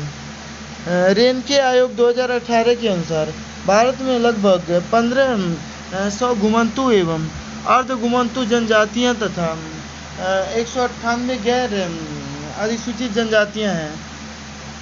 इनकी कुल जनसंख्या लगभग 15 करोड़ है। भारत में गैर अधिसूचित जनजाति समुदायों द्वारा 31 अगस्त की तिथि को विमुक्ति जाति दिवस के रूप में मनाया जाता है। घुमंतू और अर्ध घुमंतू जनजातियों के बारे में। घुमंतू और अर्ध घुमंतू जनजातियों के बारे में। सभी घुमंतू जनजातियां गैर अधिसूचित जनजातियां नहीं हैं, लेकिन सभी DNTs घुमंतू जनजातियां हैं। घुमंतू और अर्ध घुमंतू ऐसे सामाजिक समूह हैं जो अपनी आजीविका के लिए आमतौर पर बदलते मौसम के अनुरूप एक स्थान से दूसरे स्थान का भ्रमण करते रहते हैं। हक्की पिक्की जनजाति कर्नाटक का एक अर्ध घुमंतू जनजाति समूह है। 3 प्रकार की घुमंतू समुदाय हैं: पक्षियों और जानवरों के शिकारी, ट्रैपर, आखेटक आदि, जैसे कोंडा, रेड्डी, चेंचस आदि। देहाती समुदाय जैसे पारदी, गुज्जर, बंजारा, भील, कुर्बा, मधुरा आदि। फेरी वाले भाग्य बताने वाले कहानीकार, कलाबाज, नर्तक और नाटककारों के लिए घुमंतू समूह। डीएनटीज के लिए सरकार द्वारा उठाए गए कदम। गैर अधिसूचित यानी कि विमुक्त घुमंतू और अर्ध घुमंतू जनजातियों के लिए राष्ट्रीय आयोग। भारत सरकार ने गैर अधिसूचित घुमंतू और अर्ध घुमंतू जनजातियों की राज्यवार सूची तैयार करने के लिए इसका गठन किया था। गैर अधिसूचित जनजातियों के छात्र छात्राओं के लिए डॉक्टर अंबेडकर मैट्रिक पूर्व और मैट्रिक पश्चात छात्रवृत्ति यह एक केंद्र प्रायोजित योजना है। इसका उद्देश्य उन गैर अधिसूचित जनजातियों का क्षेत्रीय सशक्तिकरण करना है जो SC, ST, OBC श्रेणियों के अंतर्गत नहीं आती हैं। डीएनटीज के छात्र छात्राओं के लिए छात्रावासों के निर्माण हेतु नानाजी देशमुख योजना यह एक केंद्र प्रायोजित योजना है। इसे राज्य सरकारों, संघ राज्य क्षेत्रों के प्रशासन के माध्यम से संचालित किया जाएगा। डीएनटी समुदायों के आर्थिक सशक्तिकरण के लिए योजना सीड। इस योजना को सामान्य न्याय और अधिकारिता मंत्रालय द्वारा शुरू किया गया था। इसके उद्देश्य हैं गैर अधिसूचित जनजातियों के छात्रों को प्रतियोगी परीक्षाओं हेतु निःशुल्क कोचिंग प्रदान करना, डीएनटीज परिवारों को स्वास्थ्य बीमा प्रदान करना आदि। 2019 में गैर अधिसूचित घुमंतू और अर्ध घुमंतू समुदायों के लिए डेवलपमेंट एंड वेलफेयर बोर्ड का गठन किया गया। दिव्यांगजन सुर्खियों में क्यों? हाल ही में दिव्यांगजनों के लिए मुख्य आयुक्त के न्यायालय ने कुछ ऐसे निर्णय दिए हैं जो दिव्यांगजनों के प्रति समाज के दृष्टिकोण को नया स्वरूप देने में महत्वपूर्ण साबित होंगे। मुख्य आयुक्त की अदालत के निर्णय के बारे में न्यायालय ने आदेश दिया है कि देश के सभी सरकारी कार्यालय दिव्यांगजनों के लिए सुलभ होने चाहिए। अगर कोई सरकारी कार्यालय दिव्यांगजनों के लिए सुलभ नहीं है तो उसे भूतल या किसी अन्य सुलभ स्थान पर स्थानांतरण करना होगा। एक दूसरे मामले में न्यायालय ने इस बात पर भी जोर दिया है कि देश में व्यापार कर रही सभी भारतीय और विदेशी विमानन कंपनियों की यह जिम्मेदारी है कि वे दिव्यांगजन अधिकार अधिनियम 2016 को लागू करें। दिव्यांगजनों के लिए मुख्य आयुक्त के कार्यालय के बारे में इसकी स्थापना निःशक्त व्यक्ति समान अवसर अधिकारों का संरक्षण और पूर्ण भागीदारी अधिनियम 1995 अधिनियम के तहत की गई थी। दिव्यांगजन अधिकार अधिनियम 2016 ने PWD अधिनियम 1995 की जगह ली है। RPWD अधिनियम 2016 में दिव्यांगजनों के लिए मुक्त आयुक्त तथा 2 अन्य आयुक्तों की नियुक्ति का प्रावधान किया गया है। इसे निम्नलिखित कार्य सौंपे गए हैं। PWD के अधिकारों की सुरक्षा के लिए कदम उठाना और ऐसे कार्यक्रम नीतियों की पहचान करना जो RPWD अधिनियम के संगत नहीं है। मंत्रालय केंद्रीय सामाजिक न्याय और अधिकारिता मंत्रालय। दिव्यांगजन अधिकार अधिनियम 2016 के बारे में दिव्यांगजनों के लिए आरक्षण। सरकारी सहायता प्राप्त उच्चतर शिक्षण संस्थानों में कम से कम 5% आरक्षण।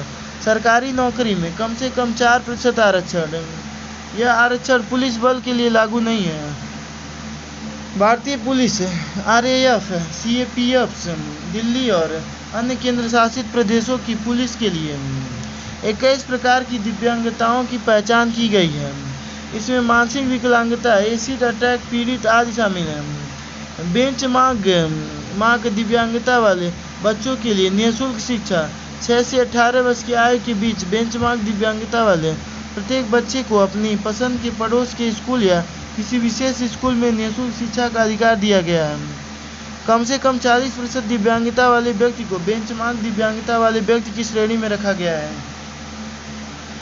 दिव्यांगजनों के सशक्तिकरण के लिए उठाए गए कदम। सुगम्य भारत अभियान ACI, दिव्यांग विद्यार्थियों के लिए छात्रवृत्ति, विशिष्ट दिव्यांगता पहचान पत्र UDID परियोजना, दिव्यांगजनों के कौशल प्रशिक्षण के लिए राष्ट्रीय कार्य योजना, दिव्यांग उद्यमियों को रियायती ऋण सहायता, दिव्यांगजनों को सहायक उपकरणों की खरीद एवं फिटिंग में सहायता के लिए परचेज फिटिंग ऑफ एडसिस्टिव डिवाइसेज कार्यक्रम, दीनदयाल दिव्यांग पुनर्वास योजना DDRS। यह योजना दिव्यांगजनों के लिए समान अवसर, समानता, सामाजिक न्याय और सशक्तिकरण सुनिश्चित करने हेतु एक सक्षम परिवेश बनाती है।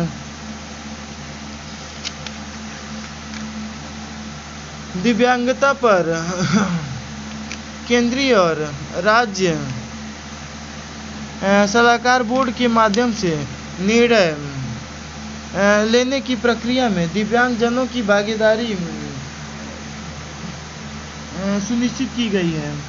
मामलों की शीघ्र सुनवाई है और न्याय निर्णय के लिए अधिनियम के तहत हर जिले में विशेष न्यायालय की स्थापना का प्रावधान है। कौशल विकास, खेल और मनोरंजन संबंधी गतिविधियों में दिव्यांगजनों की भागीदारी को बढ़ावा देने पर ध्यान केंद्रित किया गया है। अधिनियम के प्रावधानों के उल्लंघन और इससे संबंधित विभिन्न अपराधों के लिए सजा का प्रावधान किया गया है। मैनुअल स्कैवेंजिंग, ये क्या होता है, सुर्खियों में क्यों है? सरकार ने लोकसभा में एक प्रश्न का जवाब देते हुए बताया कि देश के 766 जिलों में से 714 जिलों ने खुद को मैनुअल स्कैवेंजिंग यानी मैला ढोने से मुक्त बताया है। मैनुअल स्कैवेंजिंग के बारे में सीवर या सेप्टिक टैंक से मानव मल की हाथ से सफाई करना मैनुअल स्कैवेंजिंग कहलाता है। मैनुअल स्कैवेंजिंग का कार्य हाथ से मैला उठाने वाले कर्मियों के नियोजन का प्रतिषेध है और उनका पुनर्वास अधिनियम 2013 के तहत प्रतिबंधित है। अधिनियम का उल्लंघन करने पर 2 वर्ष तक की कैद या 1 लाख रुपए तक का जुर्माना या दोनों से दंडित किया जा सकता है। हाथ से मैला उठाने वाले कर्मियों के नियोजन का प्रतिषेध और उनका पुनर्वास अधिनियम 2013 के बारे में। हाथ से मैला ढोने वाले कौन हैं?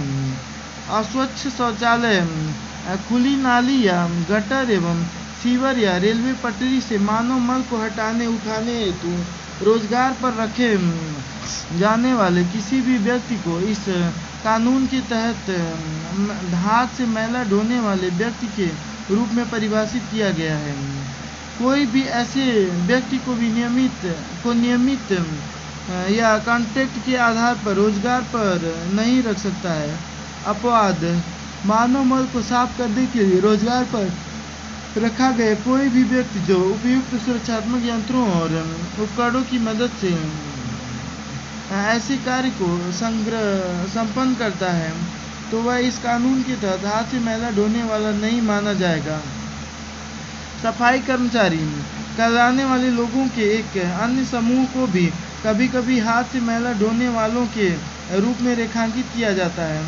हालांकि सफाई कर्मचारी शब्द आमतौर पर नगरपालिकाओं, सरकारी या निजी संगठनों में झाड़ू लगाने वाले या सफाई कर्मचारियों के साथ कार्य करने वाले लोगों को प्रतिबिंबित करता है। यह कानून कैसे हाथ से मैला ढोने की प्रथा को प्रतिबंधित करता है? पहला कदम अस्वच्छ शौचालयों के इस्तेमाल को समाप्त करना है। इस हेतु स्थानीय प्राधिकरणों के लिए कुछ समयबद्ध प्रतिबद्धताओं को लागू किया गया है। सामुदायिक स्वच्छ शौचालयों के निर्माण और रखरखाव की जिम्मेदारी स्थानीय प्राधिकरणों को सौंपी गई है। अतः ऐसे शौचालयों को कार्यात्मक और स्वच्छ बनाए रखने हेतु उन्हें आवश्यक प्रयास करने चाहिए। यह कानून निम्नलिखित को अपराध के रूप में वर्णित करता है। अस्वच्छ शौचालयों की सफाई के लिए लोगों को हाथ में मैला ढोने वाले रूप में काम पर रखना, सुरक्षात्मक यंत्रों के बिना सीवर और सेप्टिक टैंक की सफाई के लिए लोगों को काम पर रखना, अस्वच्छ शौचालय का निर्माण करना। इस अधिनियम के लागू होने की एक निश्चित अवधि के भीतर अस्वच्छ शौचालयों के प्रयोग को समाप्त या परिवर्तित नहीं करना। हाथ से मैला ढोने वालों का पुनर्वास। यह कानून हाथ से मैला ढोने वालों को पुनर्वास के लिए नियम और प्रक्रिया निर्धारित करता है। यह पुनर्वास वैकल्पिक रोजगार में प्रशिक्षण, वित्तीय सहायता और संपत्ति खरीदने में सहायता प्रदान करने के माध्यम से किया जाएगा। हाथ से मैला ढोने वालों की पहचान का दायित्व। प्रत्येक स्थानीय प्राधिकरण, नगर पालिका या नगर पंचायत, छावनी परिषद या रेलवे प्राधिकरण को हाथ से मैला ढोने वालों की पहचान करने के लिए अपने क्षेत्र का सर्वेक्षण करने हेतु उत्तरदायी बनाया गया है। मैनुअल स्कैवेंजिंग को कम करने के लिए शुरू की गई पहल। मशीनीकृत सैनिटेशन परिवेश के लिए राष्ट्रीय नीति। इसका उद्देश्य हानिकारक सफाई कार्यों का उन्मूलन करना, सीवर और सेप्टिक टैंक के सफाई कर्मियों की मौत को रोकना तथा उनकी सुरक्षा और गरिमा सुनिश्चित करना है। स्वच्छता मोबाइल ऐप की सहायता से हाथ से मैला उठाने वाले कर्मियों की पहचान करने का प्रयास किया जा रहा है। हाथ से मैला उठाने वाले कर्मियों के पुनर्वास के लिए स्वरोजगार योजना। इसका उद्देश्य वैकल्पिक व्यवसायों में चिन्हित किए गए हाथ से मैला उठाने वाले कर्मियों का पुनर्वास करना है। स्वच्छता उद्यमी योजना के तहत स्वच्छता संबंधी उपकरणों की खरीद के लिए रियायती ऋण प्रदान किया जाता है। मशीनीकृत सैनिटेशन परिवेश के लिए राष्ट्रीय योजना। इस योजना का उद्देश्य 100% मशीनीकरण को बढ़ावा देना है, विशेष रूप से सीवरों और सेप्टिक टैंकों की सफाई, नालियों की सफाई, कचरा उठाने, कीचड़ प्रबंधन, ठोस और चिकित्सीय अपशिष्ट निपटान आदि में। यह सामाजिक न्याय और अधिकारिता मंत्रालय तथा आवास एवं शहरी मामलों के मंत्रालय का एक संयुक्त कार्यक्रम है।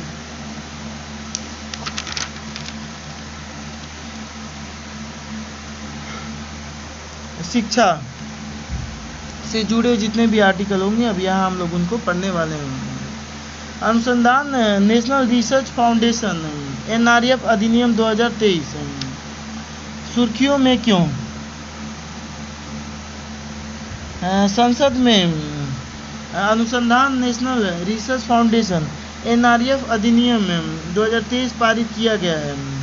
अधिनियम के मुख्य उपबंधों पर एक नज़र। अनुसंधान NRF की स्थापना करना ताकि निम्नलिखित क्षेत्रों में अनुसंधान, नवाचार और उद्यमिता हेतु रणनीतिक दिशा प्रदान की जा सके। प्राकृतिक विज्ञान, गणित, इंजीनियरिंग और प्रौद्योगिकी, पर्यावरण एवं पृथ्वी विज्ञान, स्वास्थ्य व कृषि तथा मानविकी और सामाजिक विज्ञान व वैज्ञानिक व प्रौद्योगिकी इंटरफेस। ऐसे अनुसंधान के लिए आवश्यक प्रोत्साहन, निगरानी और सहायता प्रदान की जा सके। गवर्निंग बोर्ड द्वारा NRF को रणनीतिक दिशा प्रदान की जाएगी। साथ ही यह बोर्ड NRF के उद्देश्यों के कार्यान्वयन की निगरानी भी करेगा। गवर्निंग बॉडी में निम्नलिखित शामिल होंगे: अध्यक्ष, प्रधानमंत्री, पदेन उपाध्यक्ष, केंद्रीय विज्ञान एवं प्रौद्योगिकी मंत्री और केंद्रीय शिक्षा मंत्री तथा पदेन सदस्य, नीति आयोग के विज्ञान एवं प्रौद्योगिकी से संबंधित सदस्य, विज्ञान एवं प्रौद्योगिकी विभाग के सचिव, जैव प्रौद्योगिकी विभाग के सचिव आदि। सदस्य सचिव, भारत सरकार का प्रधान वैज्ञानिक सलाहकार। गवर्निंग बॉडी का अध्यक्ष अग्रलिखित क्षेत्र, संस्थाओं और संगठनों के सदस्यों को नामांकित या नियुक्त कर सकता है। नेशनल रिसर्च फाउंडेशन NRF के उद्देश्य शैक्षणिक और अनुसंधान संस्थानों में शोध की शुरुआत करना और उसे सुगम बनाना। पात्र व्यक्तियों के लिए प्रतिस्पर्धा पीयर रिव्यू प्रस्तावों का वित्त पोषण करना। शोध अवसंरचना स्थापित करने में सहायता करना। पूंजी गहन प्रौद्योगिकियों में किए गए अनुसंधान को वास्तविक रूप देने के लिए सहायता प्रदान करना। वैज्ञानिक अनुसंधान पर होने वाले व्यय और उनके परिणामों का विश्लेषण करना। अंतर्राष्ट्रीय सहयोग पर आधारित परियोजनाओं में भागीदारी विकसित करना। सार्वजनिक क्षेत्र के उद्यमों के साथ साथ निजी क्षेत्र की संस्थाओं को इस प्रतिष्ठान की गतिविधियों में निवेश करने के लिए प्रोत्साहित करना। भारत में अनुसंधान एवं विकास को बढ़ावा देने के लिए सरकार द्वारा शुरू की गई विभिन्न पहलें। इम्पैक्टिक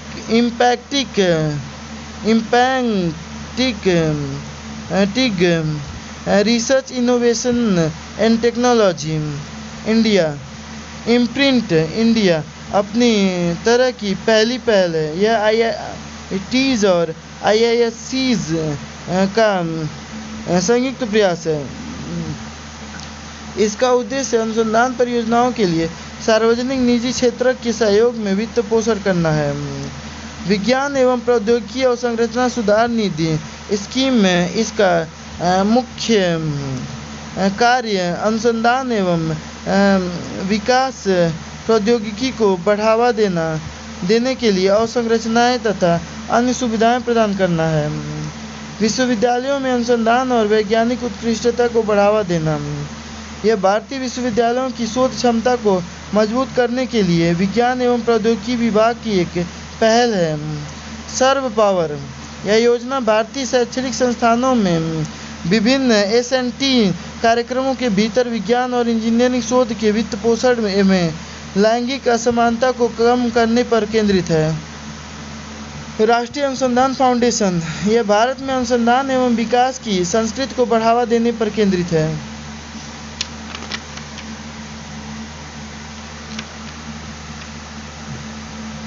PM STEC व्यावसायिक संगठन या उद्योग, मानविकी और सामाजिक विज्ञान संबंधी क्षेत्र, वैज्ञानिक एवं तकनीकी अनुसंधान और विकास में लगे संस्थान आदि। गवर्निंग बोर्ड का अध्यक्ष अधिनियम के प्रावधानों को लागू करने के लिए एक कार्यकारी परिषद का गठन करेगा। भारत सरकार का प्रधान वैज्ञानिक सलाहकार इस परिषद का पदेन अध्यक्ष होगा। विज्ञान और प्रौद्योगिकी विभाग DST NRF का प्रशासनिक विभाग होगा। NRF के लिए फंड, NRF को निम्नलिखित की सहायता से वित्त पोषित किया जाएगा। केंद्र सरकार से प्राप्त अनुदान और ऋण फंड के लिए दिया गया दान, NRF को मिली राशि के निवेश से प्राप्त आय और 2008 के अधिनियम के तहत स्थापित विज्ञान और इंजीनियरिंग अनुसंधान कोष सहित कुल राशि। गवर्निंग बोर्ड निम्नलिखित निधियों का गठन करेगा। अनुसंधान NRF कोष, वेतन भत्ते और प्रशासनिक उद्देश्यों के लिए नवाचार कोष, NRF द्वारा समर्थित क्षेत्रों में उत्कृष्ट रचनात्मकता के वित्त पोषण के लिए 2008 के अधिनियम के तहत शुरू की गई परियोजनाओं को जारी रखने के लिए विज्ञान एवं इंजीनियरिंग अनुसंधान कोष, किसी विशिष्ट परियोजना या अनुसंधान के लिए एक या अधिक विशेष प्रयोजन निधि। इस अधिनियम के जरिए विज्ञान एवं और इंजीनियरिंग अनुसंधान बोर्ड को समाप्त कर NRF में इसका विलय कर दिया गया है। सर्व एक वैधानिक निकाय था जिसे सर्व अधिनियम 2008 के तहत अधिनियमित किया गया था। अनुसंधान NRF का मॉडल अमेरिकी नेशनल साइंस फाउंडेशन के आधार पर तैयार किया गया है। स्कूली शिक्षा के लिए राष्ट्रीय पाठ्यचर्या की रूपरेखा। सुर्खियों में क्यों? शिक्षा मंत्रालय ने स्कूली शिक्षा के लिए राष्ट्रीय पाठ्यचर्या की रूपरेखा जारी की है। इसे राष्ट्रीय शैक्षिक अनुसंधान और प्रशिक्षण परिषद ने तैयार किया है। स्कूली शिक्षा के लिए राष्ट्रीय पाठ्यचर्या की रूपरेखा के बारे में NCFSC का उद्देश्य शिक्षा शास्त्र यानी पेडोलॉजी के साथ साथ पाठ्यचर्या में भी सकारात्मक बदलाव लाना है। इस प्रकार इस बदलाव की सहायता से भारत की स्कूली शिक्षा प्रणाली को सकारात्मक रूप से परिवर्तित करना है। NCFSC स्कूली शिक्षा के लिए डिजाइन किए गए पाठ्यक्रम की रूपरेखा है। यह 5+3+3+4 प्रारूप आयु के आधार पर के अनुरूप होगी। इसका प्रस्ताव राष्ट्रीय शिक्षा नीति 2020 में किया गया है। NCF-SC को अंतिम बार 2005 में संशोधित किया गया था। इसका उपयोग करके NCERT की पाठ्यपुस्तकों के मौजूदा सेट तैयार किए गए थे। प्रोफेसर कस्तूरी रंगन की अध्यक्षता में राष्ट्रीय संचालन समिति का गठन किया गया था। इसका कार्य NEP 2020 के अनुरूप पाठ्यक्रम तैयार करना था। NEP 2020 ने एक नए तथा व्यापक NCF-SC और राज्य पाठ्यचर्या की रूपरेखा बनाने की सिफारिश की है। राष्ट्रीय शिक्षा नीति 2020 NEP 2020 के उद्देश्य सार्वजनिक निवेश को जल्द से जल्द बढ़ाकर सकल घरेलू उत्पाद के 6% तक पहुंचाना, वर्ष 2030 तक प्री स्कूल के माध्यमिक स्तर तक स्कूल नामांकन अनुपात को बढ़ाकर 100% तक लाना, साथ ही व्यावसायिक शिक्षा सहित उच्चतर शिक्षा में GER को 2000 सकल नामांकन अनुपात को 2035 तक बढ़ाकर 50%, 2018 में 26.3% करना भी इसका एक उद्देश्य है। NEP 2020 के मुख्य बिंदुओं पर एक नज़र। नई पाठ्यचर्या और शैक्षणिक संरचना 5+3+3+4 मॉडल पर आधारित होगी।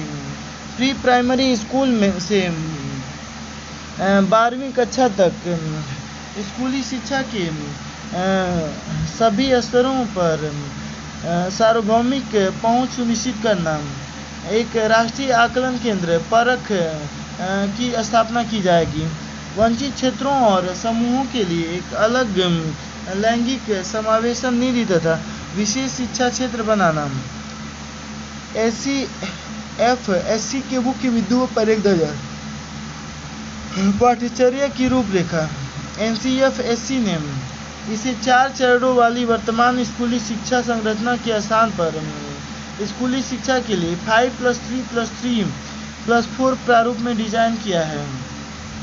आयु वर्ग के आधार पर मौजूदा 4 चरण। बुनियादी चरण 3 से 8 वर्ष के छात्रों के लिए, प्रारंभिक चरण 8 वर्ष से 11 वर्ष के छात्रों के लिए और मध्य चरण 11 से 14 वर्ष के छात्रों के लिए। और से पहले ये पढ़ लेते हैं। नई शैक्षणिक संरचना। स्कूल शिक्षा की नई शैक्षणिक और पाठ्यचर्या संरचना 5+3+3+4। आंगनवाड़ी प्री स्कूल में 3 वर्ष और स्कूल में 12 वर्ष। माध्यमिक चरण 4 वर्ष। कक्षा 9 से 12 तक आयु 14 से 18 वर्ष। बहुविषयक शिक्षा अधिक क्रिटिकल थिंकिंग, लचीलेपन और छात्र द्वारा विषयों की पसंद का विकास करना। मध्य चरण 3 वर्ष। कक्षा 6 से 8 तक आयु 11 से 14। विज्ञान, गणित, कला, सामाजिक विज्ञान, मानविकी आदि में प्रयोगात्मक शिक्षा। प्रारंभिक चरण 3 वर्ष। कक्षा 3 से 5 तक आयु 8 से 11 तक। खेल, खोज और गतिविधि आधारित इंटरैक्टिव क्लासरूम लर्निंग। फाउंडेशन चरण 2 वर्ष। कक्षा 1 से 2 आयु 6 से 8। 3 वर्ष। आंगनवाड़ी प्री स्कूल बाल वाटिका आयु 3 से 6। बहुस्तरीय खेल और गतिविधि आधारित लर्निंग। माध्यमिक चरण 14 से 18 वर्ष के छात्रों के लिए। बोर्ड की परीक्षाएं कक्षा 10 और 12 के लिए। सभी छात्रों को किसी भी स्कूली वर्ष के दौरान कम से कम 2 अवसरों पर बोर्ड परीक्षा देने की अनुमति दी जाएगी। इनमें केवल सबसे बेहतर अंक को परिणाम में शामिल किया जाएगा। इन 2 अवसरों में एक मुख्य परीक्षा होगी और इसमें सुधार के लिए परीक्षा होगी। अध्ययन का पैटर्न। अध्ययन पैटर्न में वार्षिक परीक्षा की बजाय सेमेस्टर डिजाइन को अपनाया जाएगा। बहुभाषावाद और भारतीय भाषाएं। सभी छात्र कम से कम 3 भाषाओं में निपुण होने चाहिए। इनमें से कम 2 भारत की देशज भाषाएं होनी चाहिए। माध्यमिक स्तर पर लचीलापन और विकल्प, शैक्षणिक और व्यावसायिक विषयों के बीच या विज्ञान, सामाजिक विज्ञान, कला और शारीरिक शिक्षा के बीच कोई जटिल विभाजन नहीं किया जाएगा। छात्र अपने स्कूल छोड़ने के प्रमाण पत्र को प्राप्त करने के लिए अपने रुचि के विषयों के संयोजन का चयन कर सकते हैं। व्यावसायिक शिक्षा, इसमें निम्नलिखित 3 अलग अलग कार्य क्षेत्रों से जुड़ने पर बल दिया जाएगा। जीवन रूपों, कृषि पशुपालन से जुड़े कार्य, सामग्री और मशीनों से जुड़े कार्य तथा मानव सेवाओं से संबंधित कार्य। भारतीय मूल पर आधारित, प्राचीन से समकालीन समय तक भारतीयों ने अलग अलग विषयों के ज्ञान में योगदान दिया है। उनके योगदान को स्कूल के सभी विषयों के पाठ्यक्रम संबंधी लक्ष्यों में एकीकृत किया गया है।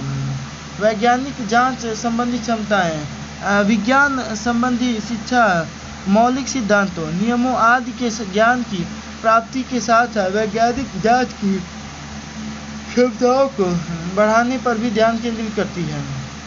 अध्ययन के अंतः विषय क्षेत्र, इसे माध्यमिक स्तर पर अध्ययन के एक अलग विषय के रूप में शुरू किया गया है। पर्यावरणीय शिक्षा, स्कूली शिक्षा के सभी स्तरों चरणों में इस पर विशेष ध्यान दिया गया है। इसे माध्यमिक स्तर पर अध्ययन के एक अलग विषय के रूप में लागू किया गया है। स्कूली शिक्षा प्रणाली के लिए प्रदर्शन ग्रेडिंग इंडेक्स, सुर्खियों में क्यों? शिक्षा मंत्रालय ने 2 रिपोर्ट्स यथा राज्यों, केंद्र शासित प्रदेशों के लिए प्रदर्शन ग्रेडिंग इंडेक्स 2.0 और जिलों के लिए PGI जारी की है। PGI और PGI-D के बारे में, इनमें क्रमशः राज्य और जिला स्तर पर स्कूली शिक्षा प्रणाली के प्रदर्शन का आकलन किया जाता है। इन दोनों रिपोर्ट्स को तैयार करने के लिए एकीकृत जिला शिक्षा सूचना प्रणाली UDISE प्लस 2021-22 और राष्ट्रीय उपलब्धि सर्वेक्षण NAS 2021 से डेटा लिए गए थे। इन रिपोर्ट्स में राज्यों, केंद्र शासित प्रदेशों और जिलों को 10 श्रेणियों में वर्गीकृत किया गया है। इनके अनुसार श्रेणियों के घटते क्रम हैं: दक्ष, उत्कर्ष, अति उत्तम, उत्तम, प्रचेष्टा 1, प्रचेष्टा 2, प्रचेष्टा 3, आकांक्षी 1, आकांक्षी 2 तथा आकांक्षी 3। इनमें दक्ष उच्चतम श्रेणी और आकांक्षी 3 न्यूनतम श्रेणी है। 2021-22 के लिए PGI 2.0 सर्वप्रथम 2017-18 के लिए राज्यों, केंद्र शासित प्रदेशों के लिए PGI जारी किया गया था। इससे पहले 2020-21 तक के लिए ही जारी किया गया था। इंडेक्स की प्रमुख विशेषताएं, किसी भी राज्य, केंद्र शासित प्रदेश को उच्चतम ग्रेड अर्थात दक्ष प्राप्त नहीं हुआ है। PGI 2.0 में किसी भी राज्य, केंद्र शासित प्रदेश द्वारा प्राप्त किया गया सर्वोच्च ग्रेड प्रचेष्टा 2 है। केवल 2 राज्यों, केंद्र शासित प्रदेशों अर्थात पंजाब और चंडीगढ़ को ही प्रचेष्टा 2 ग्रेड प्राप्त हुआ है। 3 राज्यों, अरुणाचल प्रदेश, मेघालय और मिजोरम को निम्नतम ग्रेड अर्थात आकांक्षी 3 प्राप्त हुआ है। विचलन में कमी आई है। 2021-22 में राज्यों, केंद्र शासित प्रदेशों द्वारा प्राप्त अधिकतम और न्यूनतम अंकों के बीच का अंतर 23.8% है तथा यह इस वर्ष का अधिकतम अंतर है, जबकि 2017-18 में यह विचलन 51% था। 2020-21 और 21-22 के लिए PGI-D की संयुक्त रिपोर्ट इस इंडेक्स में परिणामों, कक्षा का प्रभावी संचालन, स्कूली सुरक्षा आदि पर ध्यान केंद्रित किया गया है। उच्चतम 2 ग्रेड अर्थात दक्ष और उत्कर्ष किसी भी जिले को प्राप्त नहीं हुए हैं। भारत में उच्चतर शिक्षा, सुर्खियों में क्यों? शिक्षा, महिलाएं, बच्चों, युवा एवं खेल संबंधी संसदीय स्थायी समिति ने उच्चतर शिक्षा में राष्ट्रीय शिक्षा नीति NEP 2020 के कार्यान्वयन को लेकर एक रिपोर्ट प्रस्तुत की है। उच्चतर शिक्षा के लिए NEP की मुख्य विशेषताएं: सकल नामांकन अनुपात 2035 तक कम से कम 50% करना, GER के तहत 18 से 23 वर्ष के आयु वर्ग की पात्र जनसंख्या के प्रतिशत के रूप में उच्चतर शिक्षा में नामांकित स्टूडेंट्स की संख्या की माप की जाती है। स्नातक की डिग्री 3 या 4 साल की अवधि की होगी। इसमें इस अवधि के भीतर यथोचित प्रमाण पत्रों के साथ निकास के कई विकल्प उपलब्ध होंगे। पहले वर्ष की समाप्ति के बाद सर्टिफिकेट, दूसरे वर्ष के बाद डिप्लोमा, तीसरे वर्ष के बाद स्नातक की डिग्री तथा चौथे वर्ष की समाप्ति के बाद स्नातक की डिग्री के साथ साथ ऑनर्स डिग्री प्रदान की जाएगी। विभिन्न स्थानों से अर्जित एकेडमिक क्रेडिट को एकेडमिक बैंक ऑफ क्रेडिट्स में डिजिटल रूप से संग्रहित किया जाएगा। समग्र व बहुविषयक शिक्षा के उच्चतम मानकों को प्राप्त करने के लिए देश भर में बहुविषयक शिक्षा और अनुसंधान विश्वविद्यालय मेरू स्थापित किए जाएंगे। ये IITs, IIMs आदि की तर्ज पर आदर्श सार्वजनिक विश्वविद्यालय होंगे। उच्चतर शिक्षा के लिए नई शिक्षा नीति 2020 के उद्देश्य: वर्ष 2030 तक प्रत्येक जिले में या जिले के निकट कम से कम एक बड़े बहुविषयक उच्चतर शिक्षा संस्थान की स्थापना करना। वर्ष 2035 तक सभी HEIs को एक अधिकार प्राप्त बोर्ड ऑफ गवर्नेंस वाले स्वायत्त संस्थान के रूप में स्थापित करना। वर्ष 2040 तक सभी उच्चतर शैक्षणिक संस्थान को बहुविषयक संस्थान के रूप में स्थापित करना। व्यावसायिक शिक्षा के साथ साथ उच्चतर शिक्षा में सकल नामांकन अनुपात को वर्ष 2018 के 26.3% से बढ़ाकर वर्ष 2035 तक 50% करना। वर्ष 2025 तक स्कूल और उच्चतर शिक्षा प्रणाली के माध्यम से कम 50% शिक्षार्थियों को व्यावसायिक शिक्षा प्रदान करना।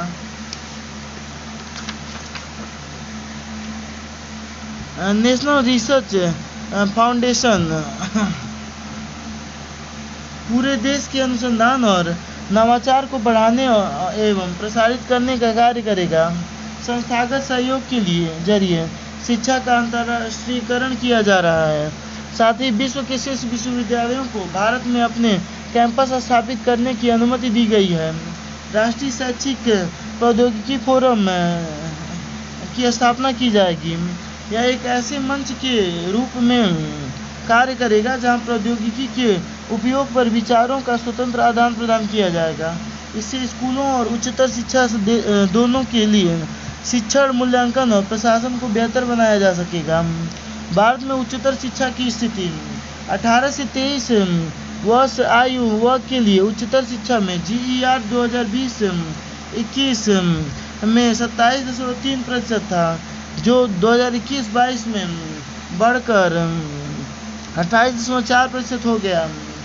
महिला GER 2020-21 में 27.9 था, जो 2021-22 में बढ़कर 28.5 हो गया।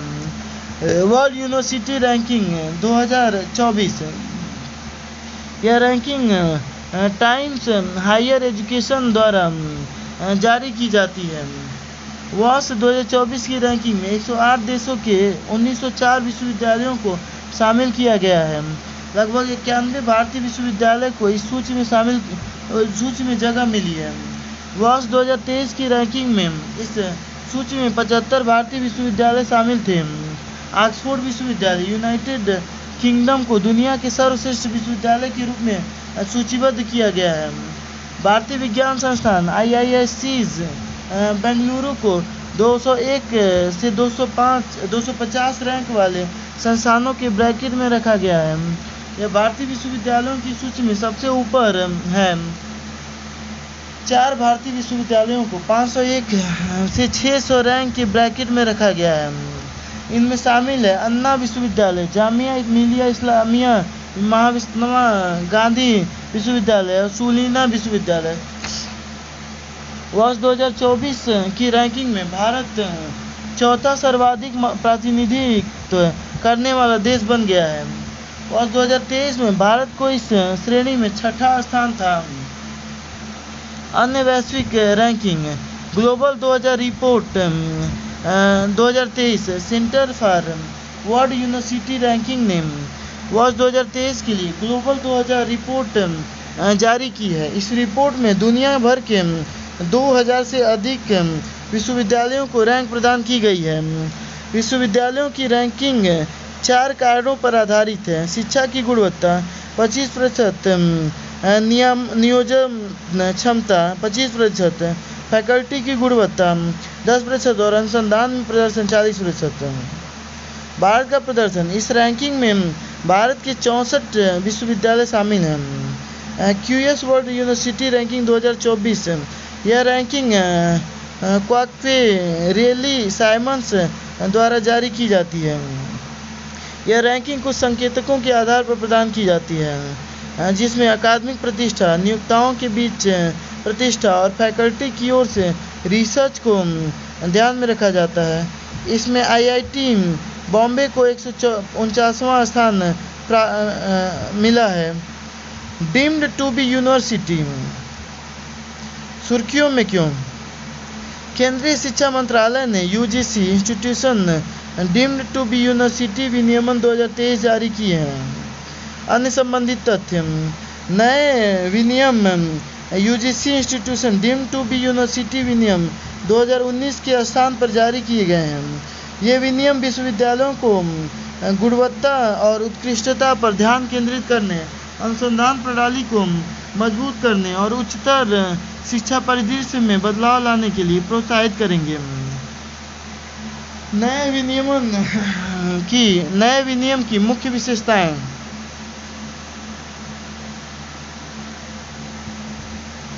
20 साल से कम पुराने संस्थान अब डीम्ड टू बी यूनिवर्सिटी के दर्जे के लिए आवेदन कर सकते हैं।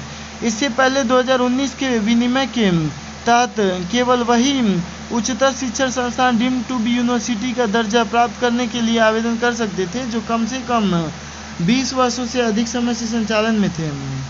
एक से अधिक स्पॉन्सर संगठनों द्वारा प्रबंधित संस्थानों के समूह भी डीम्ड टू बी यूनिवर्सिटी का दर्जा प्राप्त करने के लिए आवेदन कर सकते हैं। डीम्ड टू बी यूनिवर्सिटीज दर्जा प्राप्त संस्थान किसी भी विषय क्षेत्र में नए पाठ्यक्रम या कार्यक्रम की शुरुआत कर सकते हैं। हालांकि इसके लिए उन्हें अपनी कार्यकारी परिषद की पूर्व स्वीकृति लेनी होगी और जहां भी लागू हो वहां उन्हें संबंधित वैधानिक परिषद की अनुमति भी प्राप्त करनी होगी। डीटीबीयूज संस्थान को अनिवार्य रूप से अपने छात्रों के एकेडमिक बैंक ऑफ क्रेडिट पहचान पत्र तैयार करने होंगे। साथ ही उनके क्रेडिट स्कोर को डिजिटल लॉकर में अपलोड करना होगा। डीम्ड टू बी यूनिवर्सिटीज़ के बारे में विश्वविद्यालय अनुदान आयोग अधिनियम यूजीसी 1956 में यह प्रावधान किया गया है कि केंद्र सरकार अधिनियम की धारा 3 के तहत विश्वविद्यालय के अलावा किसी भी अन्य संस्थान को डीबीटीयूज संस्थान का दर्जा प्रदान कर सकती है। इस तरह का दर्जा प्राप्त होने के पश्चात ऐसे संस्थान को एक विश्वविद्यालय समझा डीम्ड जाएगा। हाल ही में एनसीईआरटी को डीम्ड टू बी यूनिवर्सिटी का दर्जा भी प्रदान किया गया है जो इसे निम्नलिखित की अनुमति देगा: अपनी स्वयं की स्नातक, स्नातकोत्तर और डॉक्टरेट डिग्री प्रदान करना और कोई भी नया प्रोग्राम शुरू करने, किसी कोर्स का स्ट्रक्चर तैयार करने, परीक्षा आयोजित करने और प्रबंधन समेत अन्य मामलों में स्वायत्तता। डीम्ड टू बी यूनिवर्सिटी के रूप में मान्यता प्राप्त करने हेतु आवेदन करने के लिए पात्रता मानदंड: संस्थान एनएएसी ए ग्रेड का होना चाहिए और उसे 3 लगातार चक्रों में कम से कम 3.01 CGPA संचयी औसत ग्रेड पॉइंट प्राप्त हुए हों। संस्थान को पात्र शैक्षिक कार्यक्रमों के 2/3 के लिए लगातार 3 चक्रों में राष्ट्रीय प्रत्यायन बोर्ड NBA से प्रत्यायन प्राप्त होना चाहिए।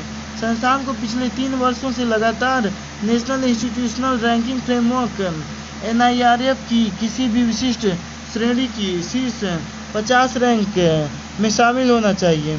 संस्थान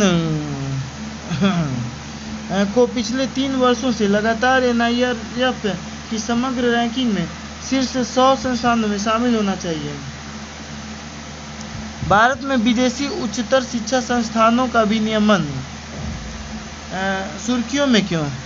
हाल ही में यूजीसी भारत में विदेशी उच्चतर शिक्षा संस्थानों के परिसरों की स्थापना और संचालन विनियमन 2023 अधिसूचित किया गया।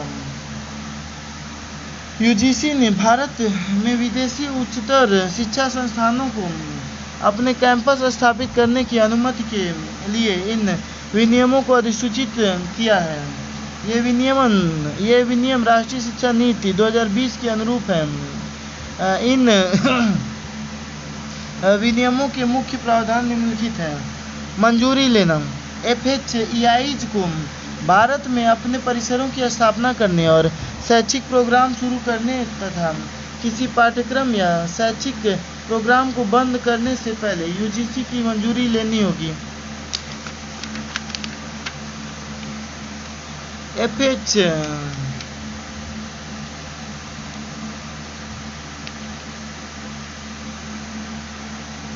FHEIs को ऐसा कोई भी शैक्षिक प्रोग्राम शुरू करने की अनुमति नहीं होगी जो भारत में उच्चतर शिक्षा के मानकों के अनुसार न हो। पात्रता मानदंड। निम्नलिखित पात्रता वाले FHEIs को भारत में परिसर स्थापित करने की मंजूरी दी जाएगी। इच्छुक FHEI को शीर्ष 500 विश्वविद्यालयों की वैश्विक रैंकिंग, समग्र श्रेणी या विषयवार श्रेणी में स्थान प्राप्त होना चाहिए अथवा FHEI को किसी विशेष श्रेणी में उल्लेखनीय विशेषज्ञता प्राप्त होनी चाहिए। शैक्षणिक मान्यता। FHEIs के भारतीय परिसरों में प्रदान की जाने वाली डिग्री डिप्लोमा इन FHEIs के मूल देशों में स्थित मुख्य परिसर में दी जाने वाली डिग्री भी डिप्लोमा के समान होगी। साथ ही शिक्षा की गुणवत्ता भी समान स्तर की होनी चाहिए। FHEIs को ऑनलाइन या ओपन एवं दूरस्थ शिक्षा मोड में प्रोग्राम शुरू करने की अनुमति नहीं होगी। स्वायत्त FHEIs को निम्नलिखित मामलों में स्वायत्तता प्राप्त होगी। प्रवेश प्रक्रिया और मानदंड तय करने में, अध्यापकों और कर्मचारियों की भर्ती करने में तथा पारदर्शी एवं उचित शुल्क संरचना तय करने में। प्रतिबंध। FHEIs के परिसर का संचालन भारत की संप्रभुता और अखंडता, राष्ट्र की सुरक्षा, विदेशी राष्ट्रों के साथ मैत्रीपूर्ण संबंध, लोक व्यवस्था, शिष्टाचार या नैतिकता के प्रतिकूल तरीके से नहीं किया जा सकेगा। FHEIs परिसरों को विदेशी स्रोतों से अनुदान प्राप्त करने के लिए भारत सरकार की पूर्व मंजूरी लेनी होगी। ऑडिट। FHEIs को गुणवत्ता आश्वासन ऑडिट कराना होगा और उसकी रिपोर्ट यूजीसी को सौंपनी होगी। FHEIs को निम्नलिखित कानूनों का अनुपालन प्रमाणित करने हेतु यूजीसी को एक वार्षिक ऑडिट रिपोर्ट प्रस्तुत करनी होगी। विदेशी मुद्रा प्रबंधन अधिनियम 1999, विदेशी अंशदान विनियमन अधिनियम 2010 एवं अन्य प्रासंगिक कानून।